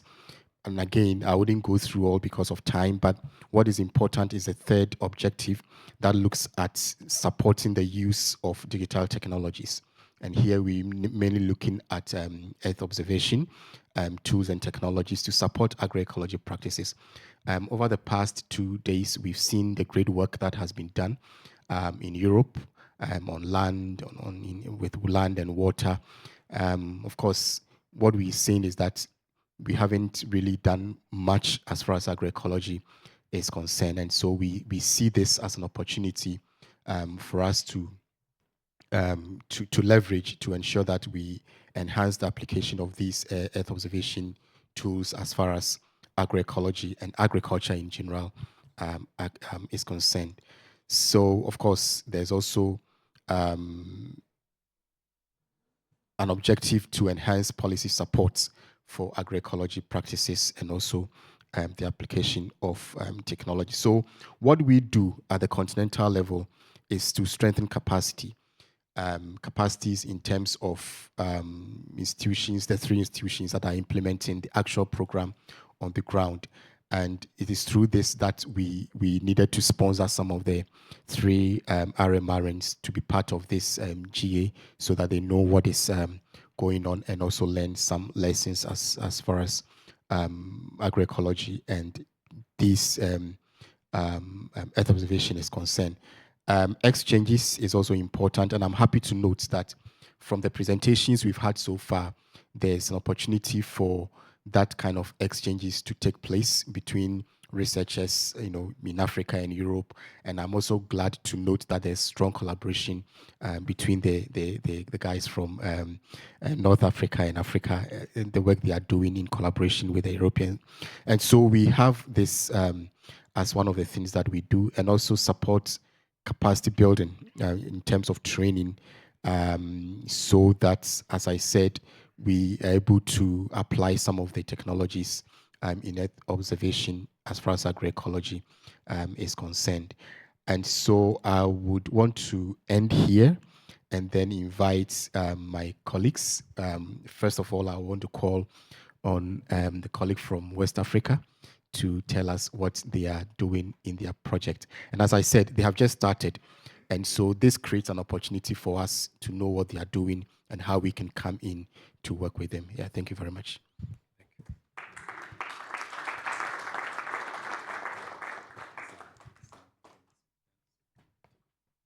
Okay, thank you, Kwaku, and morning, everyone.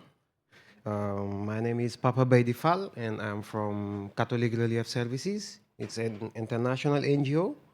I'm based in Senegal. No, Papa is a common name in Senegal. Yeah, so I will share with you a brief overview of our project. Radius. Radius is a réseau en agroécologie pour promouvoir des systèmes alimentaires durables, or simply Radius.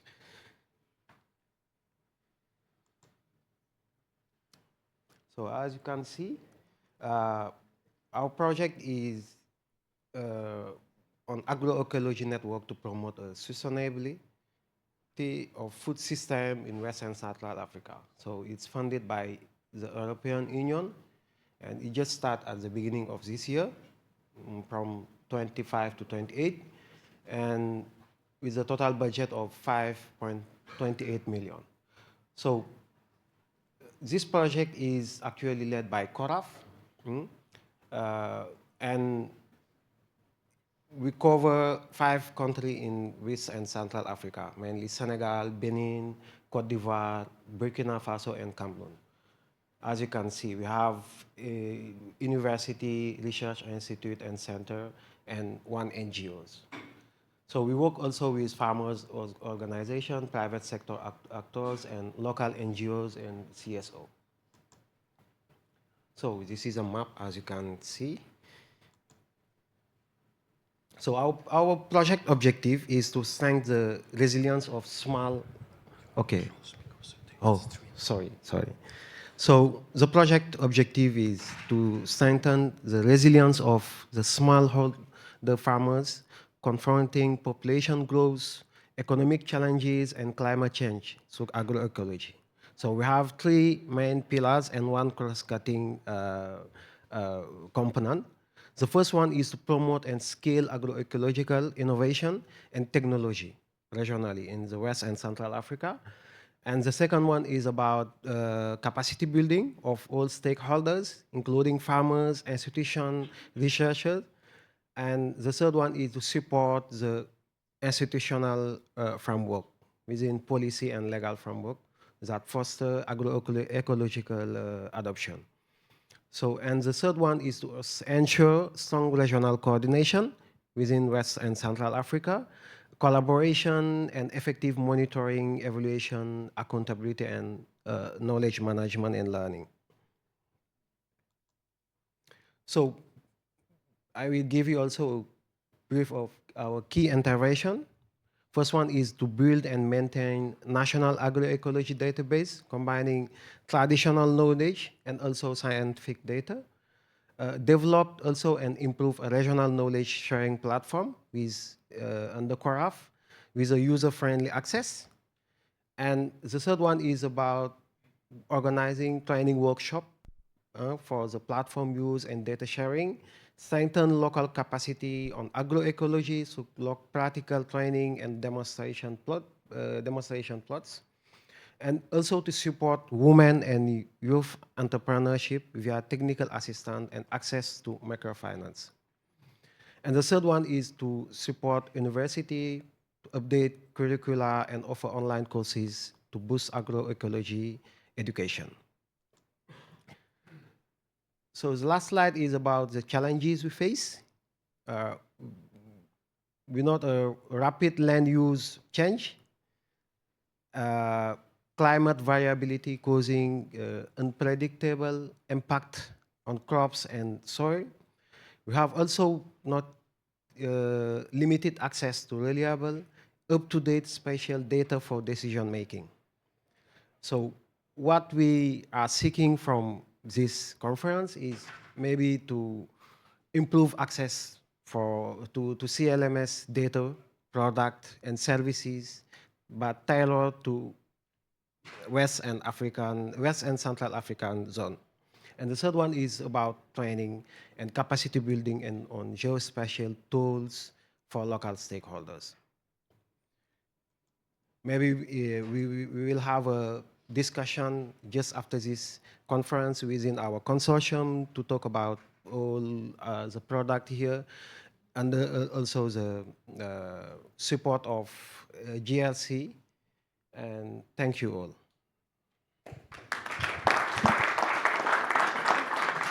Maybe the next one is, yeah.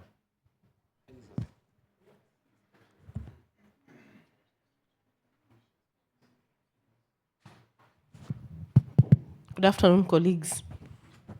It's not a very good. My name is Elizabeth Okwosa. I'm a soil scientist based at the Kenya Agriculture and Livestock Research Organization. And KALRO is one of the Asareka regional body for Eastern Central Africa. So our project is about the regional multi-actor network on agroecology in Eastern Africa.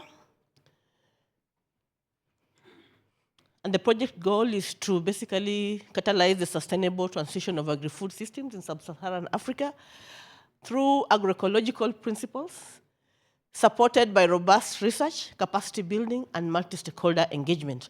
Our project has both research component, it has capacity building, so we have the universities involved and we have other policy actors. In terms of the site, those are the 3 countries that are involved. We are working in Kenya, Uganda, and Tanzania.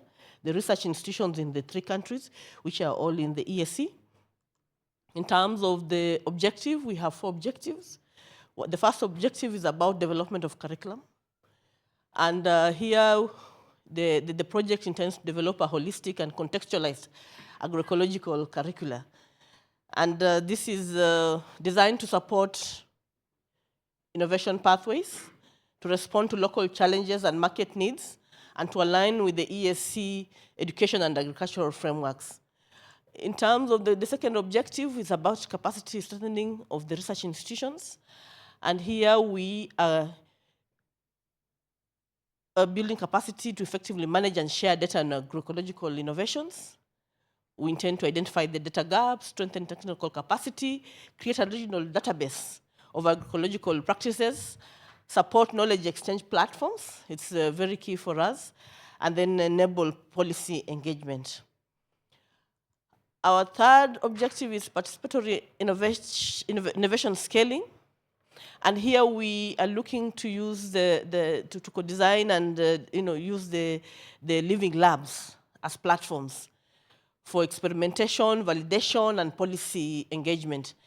And why the living labs is because we feel that we need to really work with farmers under real world situations. So all of us, the academia, the research, the networks, whoever you are, let's work with farmers under living lab and share experiences. And then, of course, to foster the multi-stakeholder collaboration, to enable testing and scaling of innovations in actual farming systems, and then to promote open innovation and feedback loops through co-creation. Our first objective is about policy and institutional linkages for agroecology. And here we are focusing on the regional policy, institutional and knowledge networks for agroecology in the region, and how increasing the public awareness and attitudes towards agroecology. I think if there's anybody who's working in agroecology and been to East Africa, the idea about agroecology is quite skewed. And this, need to be a lot of capacity building and sensitization for people in academia to understand it is important for curricula. Farmers those who are training and working with farmers to understand that, it's an approach that could be used. And then, of course, influence evidence-based agroecology policy development and strengthen the practitioner research policy linkages. So what about the Earth observation? Half the people in this forum, or those who are seated here, I'm assuming, are holding some data on Kenya. Whether it is usable to the Kenyans, I don't know. But we see that there's a big opportunity for Earth observation. And some thoughts are that we need to monitor changes. Kenya is highly mapped and continually being monitored. I don't know if monitoring those changes work for us, but we are seeing that under these living labs, because it is a whole landscape, we are working at a landscape of almost probably 500 kilometers. We are hoping that that can allow for some monitoring. And then to validate some innovations of agroecological innovations using Earth observations, and then to map socio-ecological zones and scale intervention based on spatial insights. That is very key for us. And of course, capacity building. I was impressed by Michael's presentation this morning on the team on the capacity building they're doing on Earth observation. And we're looking forward that we'll have a discussion around that and include capacity building as one of the things that we really need to reinforce and make sure that it is not just about policy or one sector of people in Earth observation, but they actual implementers, who are the farmers, who are the people training the farmers, who are the people, bringing farmers together. That's the end of my presentation. Oh.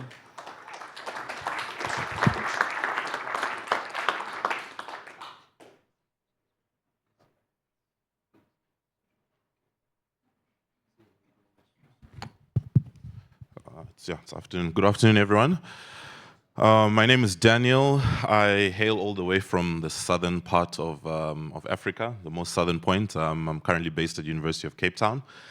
My other colleague that we've been working, or that we're going to be working with, Masia Tembo from the Zambian Agricultural Research Institute. So basically, what are we looking at? In the theme of the entire last 2 days, we're going to be looking at adding another acronym. Ours is called the RENS acronym. And basically, what is RENS all about? Okay, we have quite a number of partners within sub-Saharan Africa, ranging from research institutes to universities to, and basically it's similar networks to East and West Africa, and under the umbrella, obviously, of FARA and RU Forum. And how does this all come together, or what were really the elements or the principles that guided us when we put this project together? We're all quite familiar with these two frameworks, and basically it was grouped down into 13 principles by a panel of experts. And one of the key things at the center of it all is co-creation and knowledge. We've spoken quite a little bit in and around capacity building, trying to ensure that we are all aware of the tools available to us, creating synergies, multidisciplinary projects. But at the end of the day, this is almost a circular, or in the form of a circular diagram, where we all need to be working together, putting processes together in order to achieve a particular outcome. All right, but if we were to take things back, actually this slide was meant to be before the previous one, where we looked at the 5 levels of food transition by Gleesman. We initially, I don't know, does this work? Yeah, okay, it does. All right, initially we started off at level 0. Where are we trying to move towards? We're trying to incrementally move towards a stage where we're at level 4, where we are in the transformational phase. All right, so what does this involve? We need to go beyond looking at not only socioeconomic aspects, but also reestablishing connections. How do we reestablish these connections? We need to reestablish connections through private sector, government, as well as academia. Myself, having worked in the private sector before, usually private sector is the one with all the money in sub-Saharan Africa, and then academia comes and advises, but at the end of the day, the money speaks. I think many of you that follow politics, I think last night you would have seen something quite interesting between the two presidents, Trump and Ramaphosa. And then he brought someone who has money, Rupert, So in sub-Saharan Africa, money unfortunately governs us in many ways than not. But that's not the focus of my talk today. So what is the goal of our project, okay? The goal of our project is basically, one of the key things is to strengthen the initiatives, and facilitate shifts. Okay, we need to shift through. We need to shift from not only education but also to have agricultural training. And finally, we need to inform policy. Okay, this has been emphasized so much in the last 2.5 days. Whatever we do needs to ensure that it's leading up into the landscape where we influence policy and within the agroecology space. Great, so what are the components of our project? Okay, so the first one basically is establishing a research network. From there, we are developing learning, and not only learning within this network, but co-sharing of information amongst the various partners, as well as learning and leveraging from the information that has been presented and the tools, the plethora of tools that we have at our disposal through the various organizations in the EU. And then finally is the knowledge management and dissemination. I think this is one of the key issues where I think we lack lack of a better word, we lack proper implementation, because information sometimes is not disseminated in a way in which a local farmer can understand. So trying to take complex issues and breaking it down for the local farmer to understand. And then finally, to have evidence-based policy analysis, which will provide advice at various levels, local, regional, and national level, and then finally even influence global policies. All right, so just to look at the 4 points, the 4 points, basically, the first one is improving coordination in agroecology research, okay? So through farmer-led research with a strong focus on farmers, all right? But through this, we intending to have cross-cutting themes. For example, myself, I'm a hydrologist by training. We work with engineers. We also work with agricultural engineers, rather, and we're also working maybe with social scientists. So all of us sitting at one table, making decisions that will influence farmers. All right, then within this, we're going to have a couple of pilot sites, South Africa, Zimbabwe, Zambia, and Malawi, just to name a few, and Tanzania. And within this, we are going to, as I've just mentioned, trying to link the biophysical to the social aspects. All right, and how are we going to do this? We're going to include industrial models of agriculture in order for us to ensure that we're still keeping the core science and engineering in place. We incorporate modeling, and then from there we also look at perceptions. What are the perceptions of the farmers? What are the perceptions of people living in the areas or the local communities? And finally, from there we'll look at a couple of crops, depending from region to region, and we will develop data management tools or data management protocols or standards that can be used in future projects. All right, one of the key things that's foundational to our project will be communities of communication or communities of practice, and these basically will be network-based, as I've already mentioned, sharing of knowledge. But more importantly, we are going to try and incorporate youth and youth within this sphere. I think one of the key things, especially when you're looking from an early warning point of view, sometimes the youth and moving forward, the youth are going to play a more critical role in understanding some of the dynamics in our changing world. So trying to balance youth as well as the gender is quite important in our changing climate. And finally, one of the key things we do not consider sleeping giant, indigenous knowledge. How were our forefathers doing some of these practices? How can we take this knowledge from our forefathers and implement it into some of our more advanced technologies to date? Okay, secondly, equipping scholars and practitioners. I've spoken a little bit about this, and obviously it's quite important with any group of any form of funding. There needs to be some sort of educational benefit through postgraduate students, postdoctoral fellows across the various regions, and they will be spending time at all the various institutions, trying to understand and implement things a little bit better. Then we look at increasing awareness and availability of tools. This is quite important in order for us to translate the material into accessible products. And finally, as I've mentioned, dissemination of information. And last but not least, one of the key things that always is a big challenge is policy. How are we going to how's the work we're going to transition into policy at various levels? I think within sub-Saharan Africa, there's always a big challenge across the various levels, national, regional, and local. How does policy work from top to bottom and bottom to top? All right, and obviously we will try and ensure that through our evidence-based recommendations, through the transitions of agroecology, we are able to achieve more sustainable policies that will actually be implementable. So what is the way forward? Okay, why are we all here? Obviously, As I said, by training, I'm a hydrologist. However, I have a deep background in earth observations, earth observation tools and remote sensing. So one of the key things, and I've learned or I've seen that a lot of work has gone into, is crop monitoring. In particular, we're going to look at crop health. And there are quite a number of aspects that we potentially may consider, and we're hoping to leverage on a lot of the work that has already been conducted in and around Europe. And the other thing, particular passion to me in particular, is precision agriculture and climate smart agriculture. We're going to try and incorporate this into some of our work we're doing. Particularly so, I don't know many of you if you followed what happened in the Western Cape a few years ago. We almost had day zero. So it's quite important for us to incorporate these climate smart systems so that we can be able to optimize water use, which in turn will assist us in crop yield and management of our better water resources. And finally, early warning systems, all right? We might model, we might put together all these wonderful platforms, but if our early warning systems are not in place, everything is going to fall by the wayside.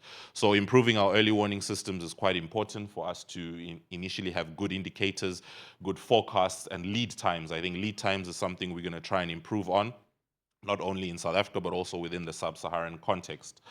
All right, thank you so much for your time, and I'm really hoping that we can engage more in the days and weeks and months to come in order to achieve our goals of our project. Thank you so much.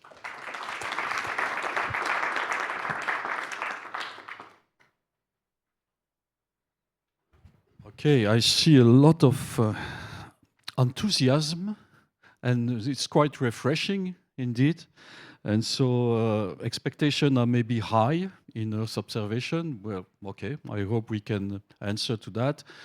It's a networking exercise, so you have contact with other people. It can be, of course, north-south, but it's also south-south, because you have GMS in Africa, and so, yeah, it's our sister program, Copernicus. So I've seen that on the Jaime presentation that he has kept Gulf of Mexico, so there is hope in the relation, the international relation. So there is still hope. So there are some people which are rebel to the change. So that's very good.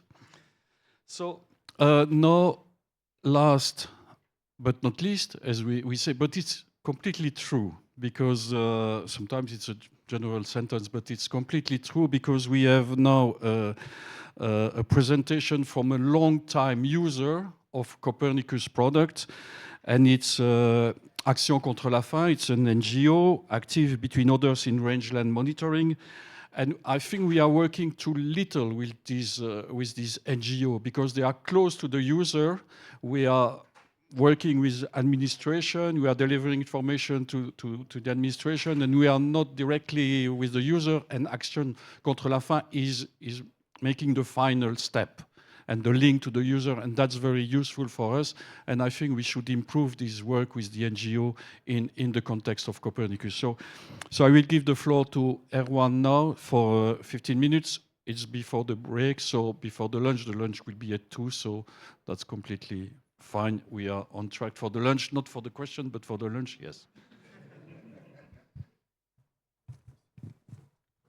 So good afternoon, everyone. Thank you, Michel, and I would like to thank you for the invitation, and all the team of the GRC for permitting me to be here and presenting our work. Yeah. All right. So I'm Erwan Fillol. I'm working for Action Against Hunger, ACF, for the regional office for West and Central Africa. And I'm presenting you the use of EO, so an acronym, just a single acronym here, Earth Observation for the West and Sahelian Pastoral Early Warning System. Just a quick overview about the motivation and goals.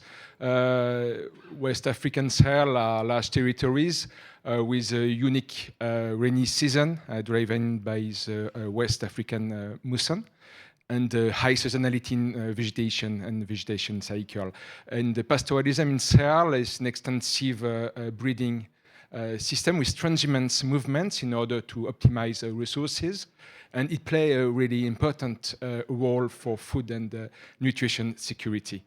The goal of this project is to improve the response capacity to food and nutrition crises, and to provide up-to-date information to the different stakeholders for decision making. It could be from the decision makers, up NGOs, UN agencies, donors and governments, up to the final user, the herders themselves or the pastoralist organization. How does it work?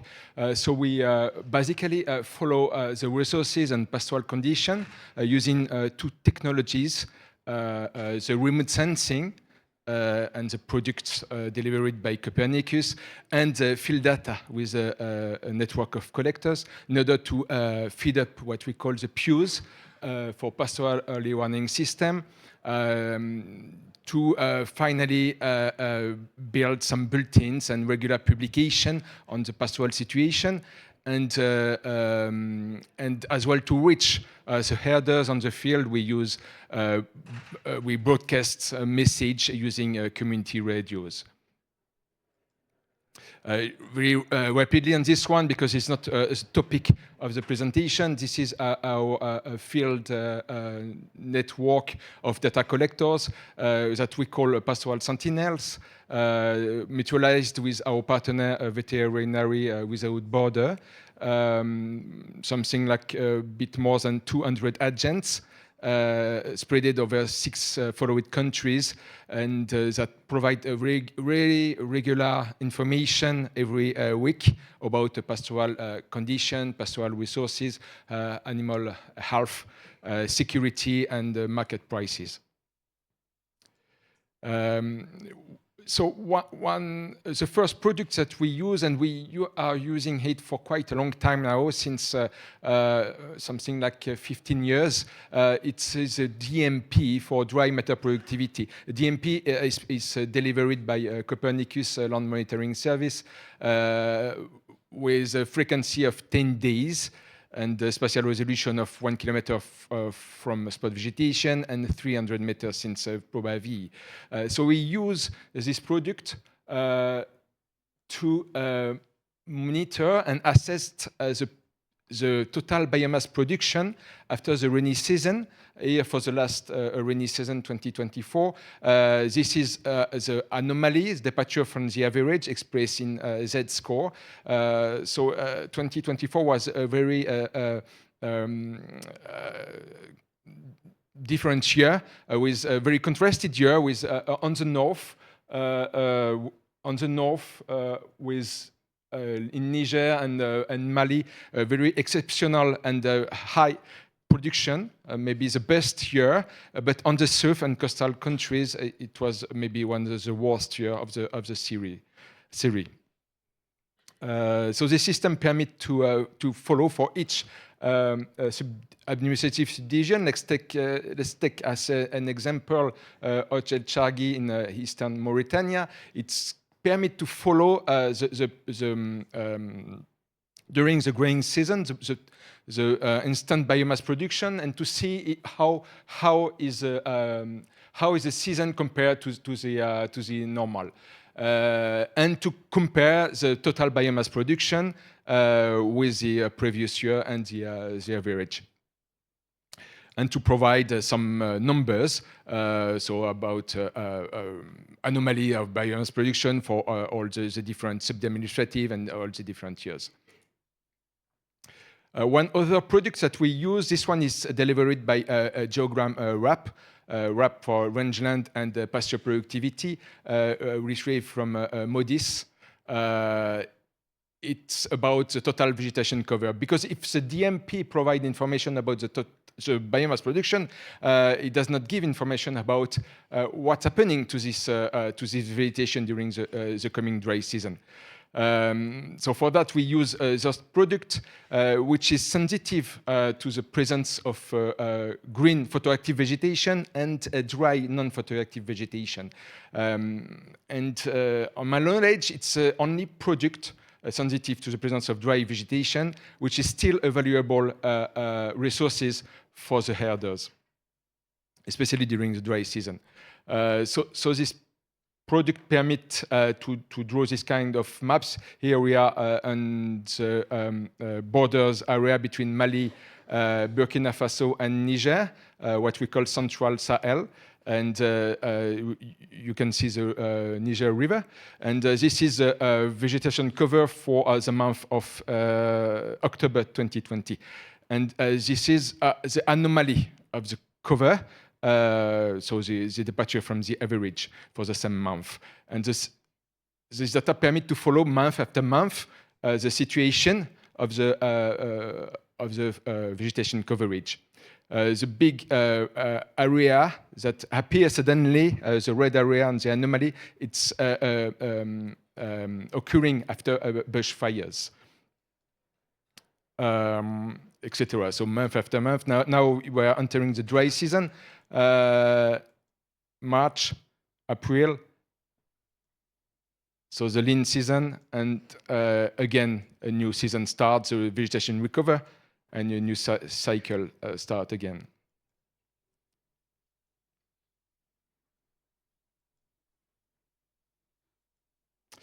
One of the products that we are using, it's water bodies. So because water, it's also really important resources for the herders. They need to provide water to the cattle every day. So knowing if there is available water is something very reliable. So we are using a water body, WB, from the Copernicus Land Monitoring Service, providing at a frequency of 1 month and resolution of 100 meters the presence or not of water. So we draw this kind of maps. This is an anomaly of presence of water for a specific period of time. Sorry, the map is in French. The period of time is February-March 2025. So it is the dry season. What is the presence of surface water compared to the average on some department? Some sub-administrative division is lower than the normal, and another it's higher. And the system permits as well to follow each individual pond and the time series for each individual pond. Let's take in example this specific pond in Bonny, which is important because it is on the transshipment way for the herders between Mali, Tombouctou to Burkina Faso. So knowing if there is water there or not, it's something crucial for them.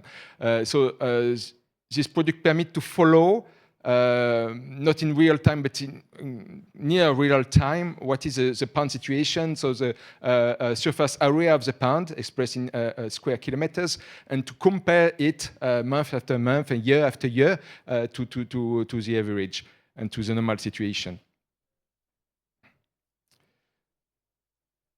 One of the products that we aim to use, because it's still in the development, is to follow the bushfire occurrences. Bushfire could impact a very large fraction of the vegetation, up to 40% on some areas. So it's posing significant threats in both safety and pastoral resources. So we aim to use as a product burnt area BA provided by Copernicus Land Monitoring Service.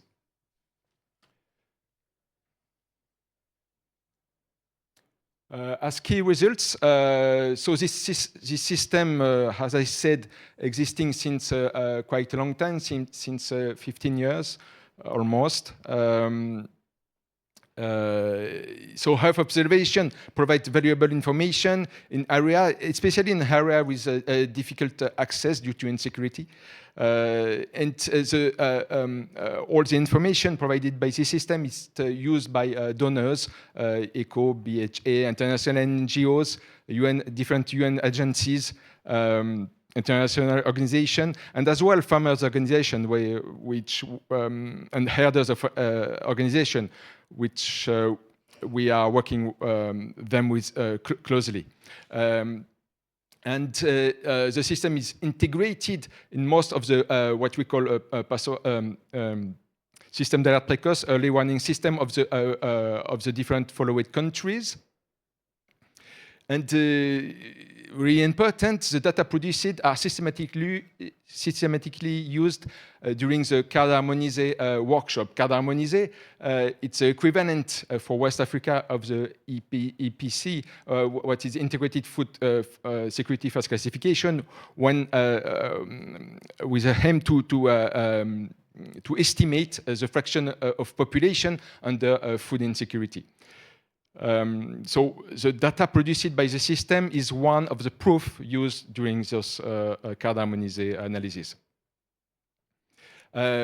What we're looking in terms of characteristics for the product, EU products, for this specific or for human application in general. First, it's an easy access and processing of the data, maybe pre-processed data. And availability of long-term time series, 10, 20 years is fine, in order to have an average and to see how far we are from this average.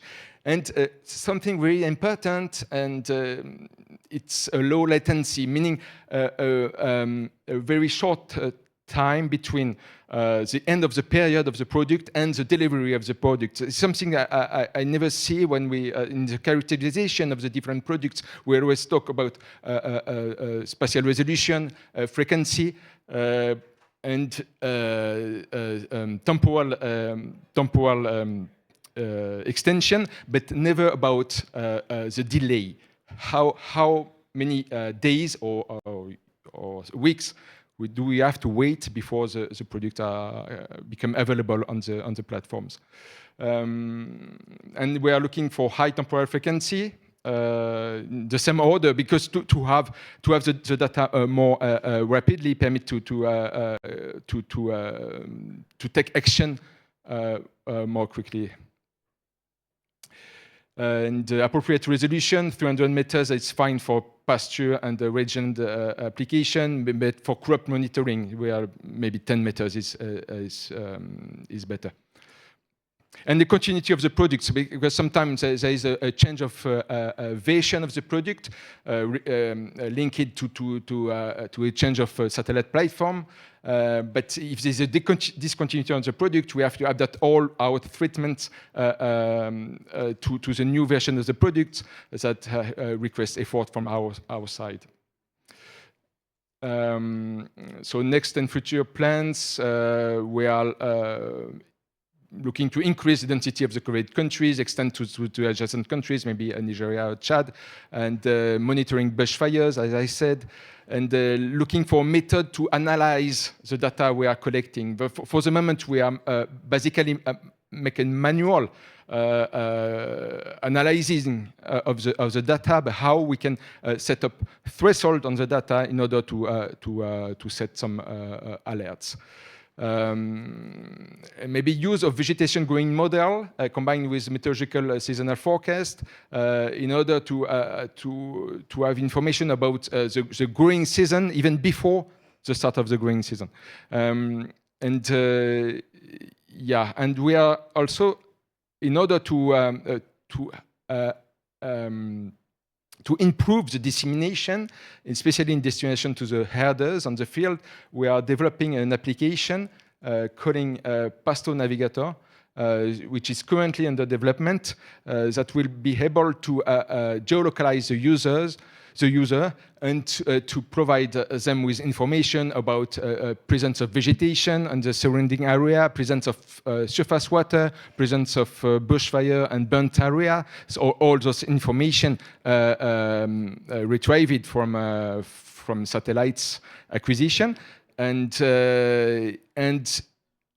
access to the information collected by our network of data collector about insecurity, about prices to access water, about prices to access if there is feeding elements, animal feeding element or not, and the prices.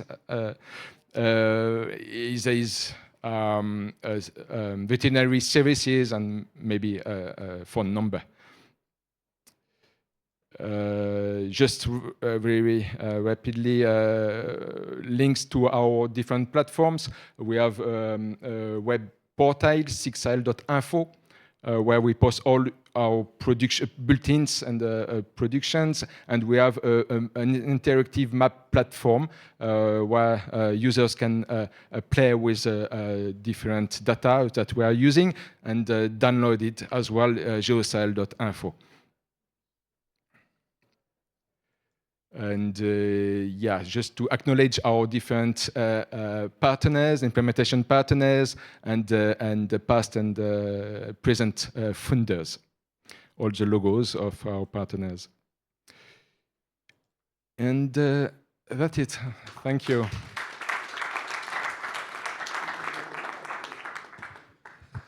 Thanks a lot, everyone. So now the time. So I don't know if the lunch is ready already now, or if we take questions, or if you are all hungry, angry and hungry, because we are late. So what do you... The idea, indeed, we have the lunch between 2 and 3. At 3, we still have the room here, between 3 and 4. So for the people who want, we can have a networking activity here. You can come back. I will be there. I hope Andreas and some speaker will be around, and so we can discuss. It will be a free discussion, no presentation. So, but it should be between 3 and 4. After 4, we close, for sure. So the room will be here, so you can come and we can have a free discussion after the lunch, so at 3. The lunch, where is the lunch? The lunch is there. Yeah. A group picture. Yes. Group picture. Okay. Yes. Okay. We have, nevertheless, we have 2 questions which were sent by Swap. I don't know.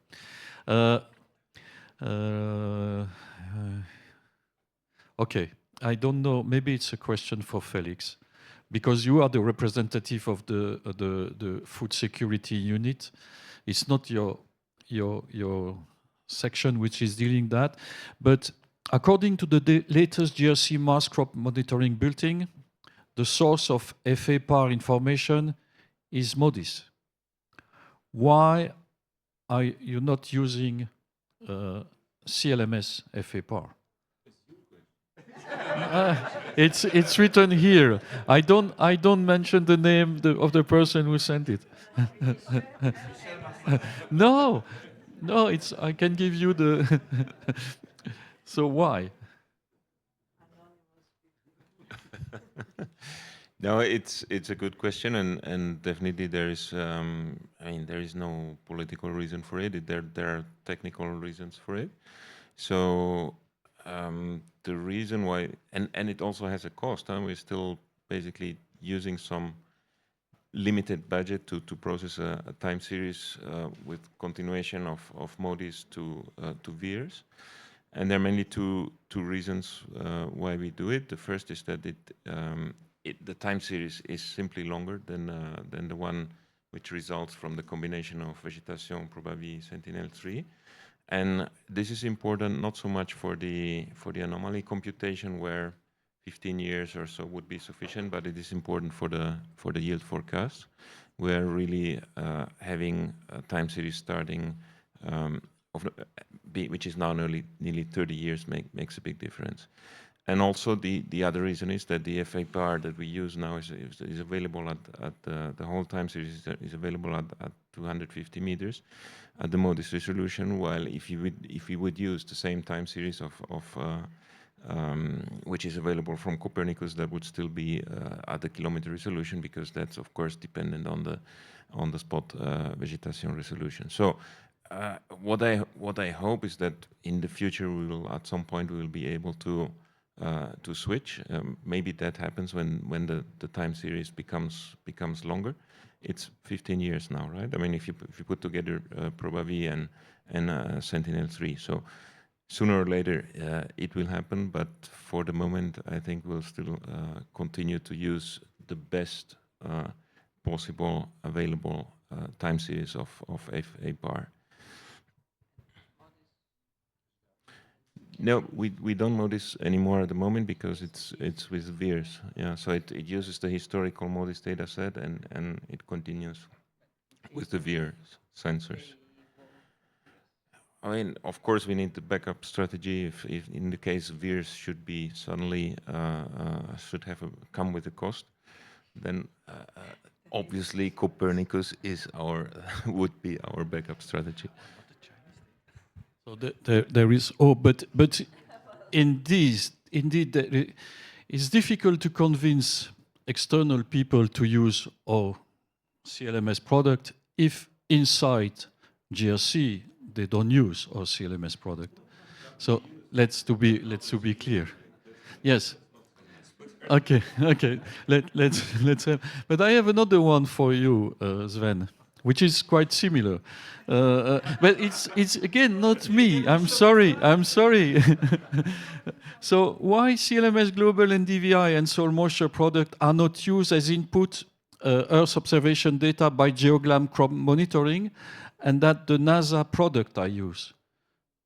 Yeah, but we had the discussion, by the way, I can answer to this because we had the discussion with GeoGlam last week, and it seems that they will integrate the soil moisture from CLMS in the crop monitor. But this was the question.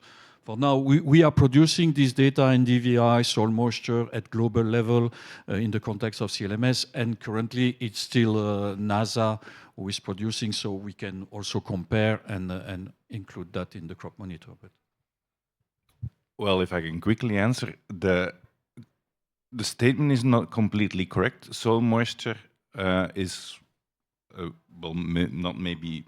not currently being used, but it's going to be integrated. But the NDVIs that are being used in crop monitor, they're not only NASA NDVIs. The people that do crop monitor from the NASA part, they maybe use MODIS. I'm not even sure. No, there's definitely MODIS in there, but they also look at the Copernicus data sets.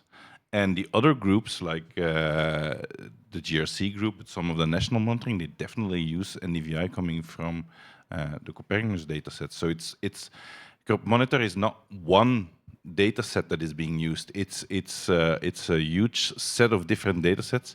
Every organization use their own data, and that depends on what they see as the best quality, what is best suited for them. But then in crop monitor, all those data sets come together and people discuss on what they see. The interesting part is the discussion where you see this, where all the data say the same thing. Super interesting is where you have differences, and then there's a discussion on discrepancies, why, and then you look at data. And I think pretty soon there's an ESA project starting up at looking at those discrepancies, what are the causes and what are possible integrations. So Copernicus is definitely being used in crop monitor. Thank you. Thanks a lot. So there is maybe, yes, another question. I would like just to jump on the GeoGlam to say that, okay, what we have, GeoGlam, it's a lot of partners, but we have some partner missing. And we were saying that there is no real partner from Africa, from Latin America. So we would like to also that people from Latin America and Africa come to the meetings of GeoGlam and to participate, because it's China, US, European initiative, well, most initiatives and answering. And we need this data also coming from these areas, and we need that there is an active participation in Latin America, Asia, and Africa also. That's also a call. Thank you very much. Maybe first thing to say is that there were very interesting presentations today. I really enjoyed this. And one question came up in one of the presentations, I don't know which one, but it said GMES in Africa runs from 2017 to 2025. Maybe it's a misunderstanding from my side, but I thought that says it ends in 2025. And so my question would be, what comes after, or is it actually not ending? That would be, I think, an important message. Yeah, thank you so much. You heard me correct. The first phase of GMS was from 2017 to 2021, and then it was a continuous rollout into the second phase from 2022. It ends this year in 2025. And already we are very thankful to the European partners, the European Union, for the continued support. There have been some discussions to look at the future of GMS. We are not sure, but most likely it will not be a continuous after the end of this year, next year. But we are very hopeful that the discussions we've started are leading somewhere, because now we are looking at the success of the first and second phase and trying to see the modality in which the third phase might come. It might not be called GMS the way it's called. We are not very sure, but definitely we want to carry on the services that have been developed and see how we can replicate in many parts of Africa. So the hope is there, and we are looking forward.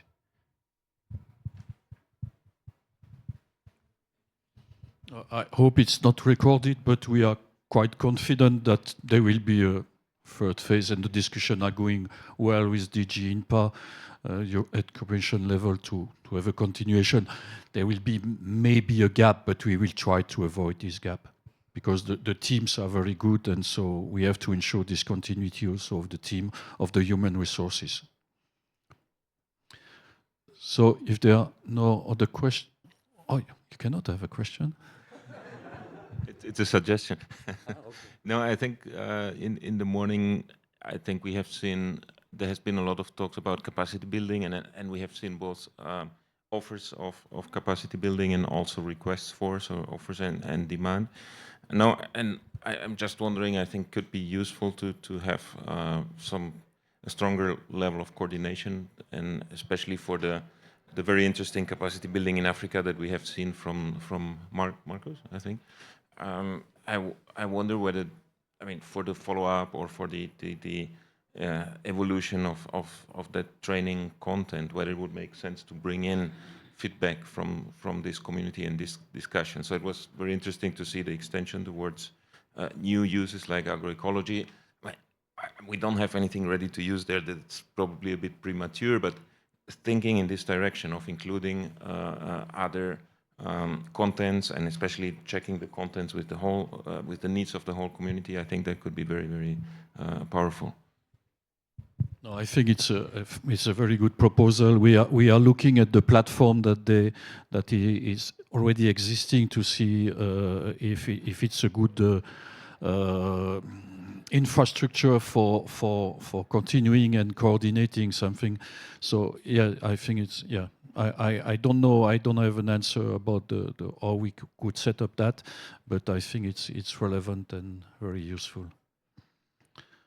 So group picture, huh? That's what I have heard. Yes? Okay. So group pictures, and then food, and then after that networking at 3 here.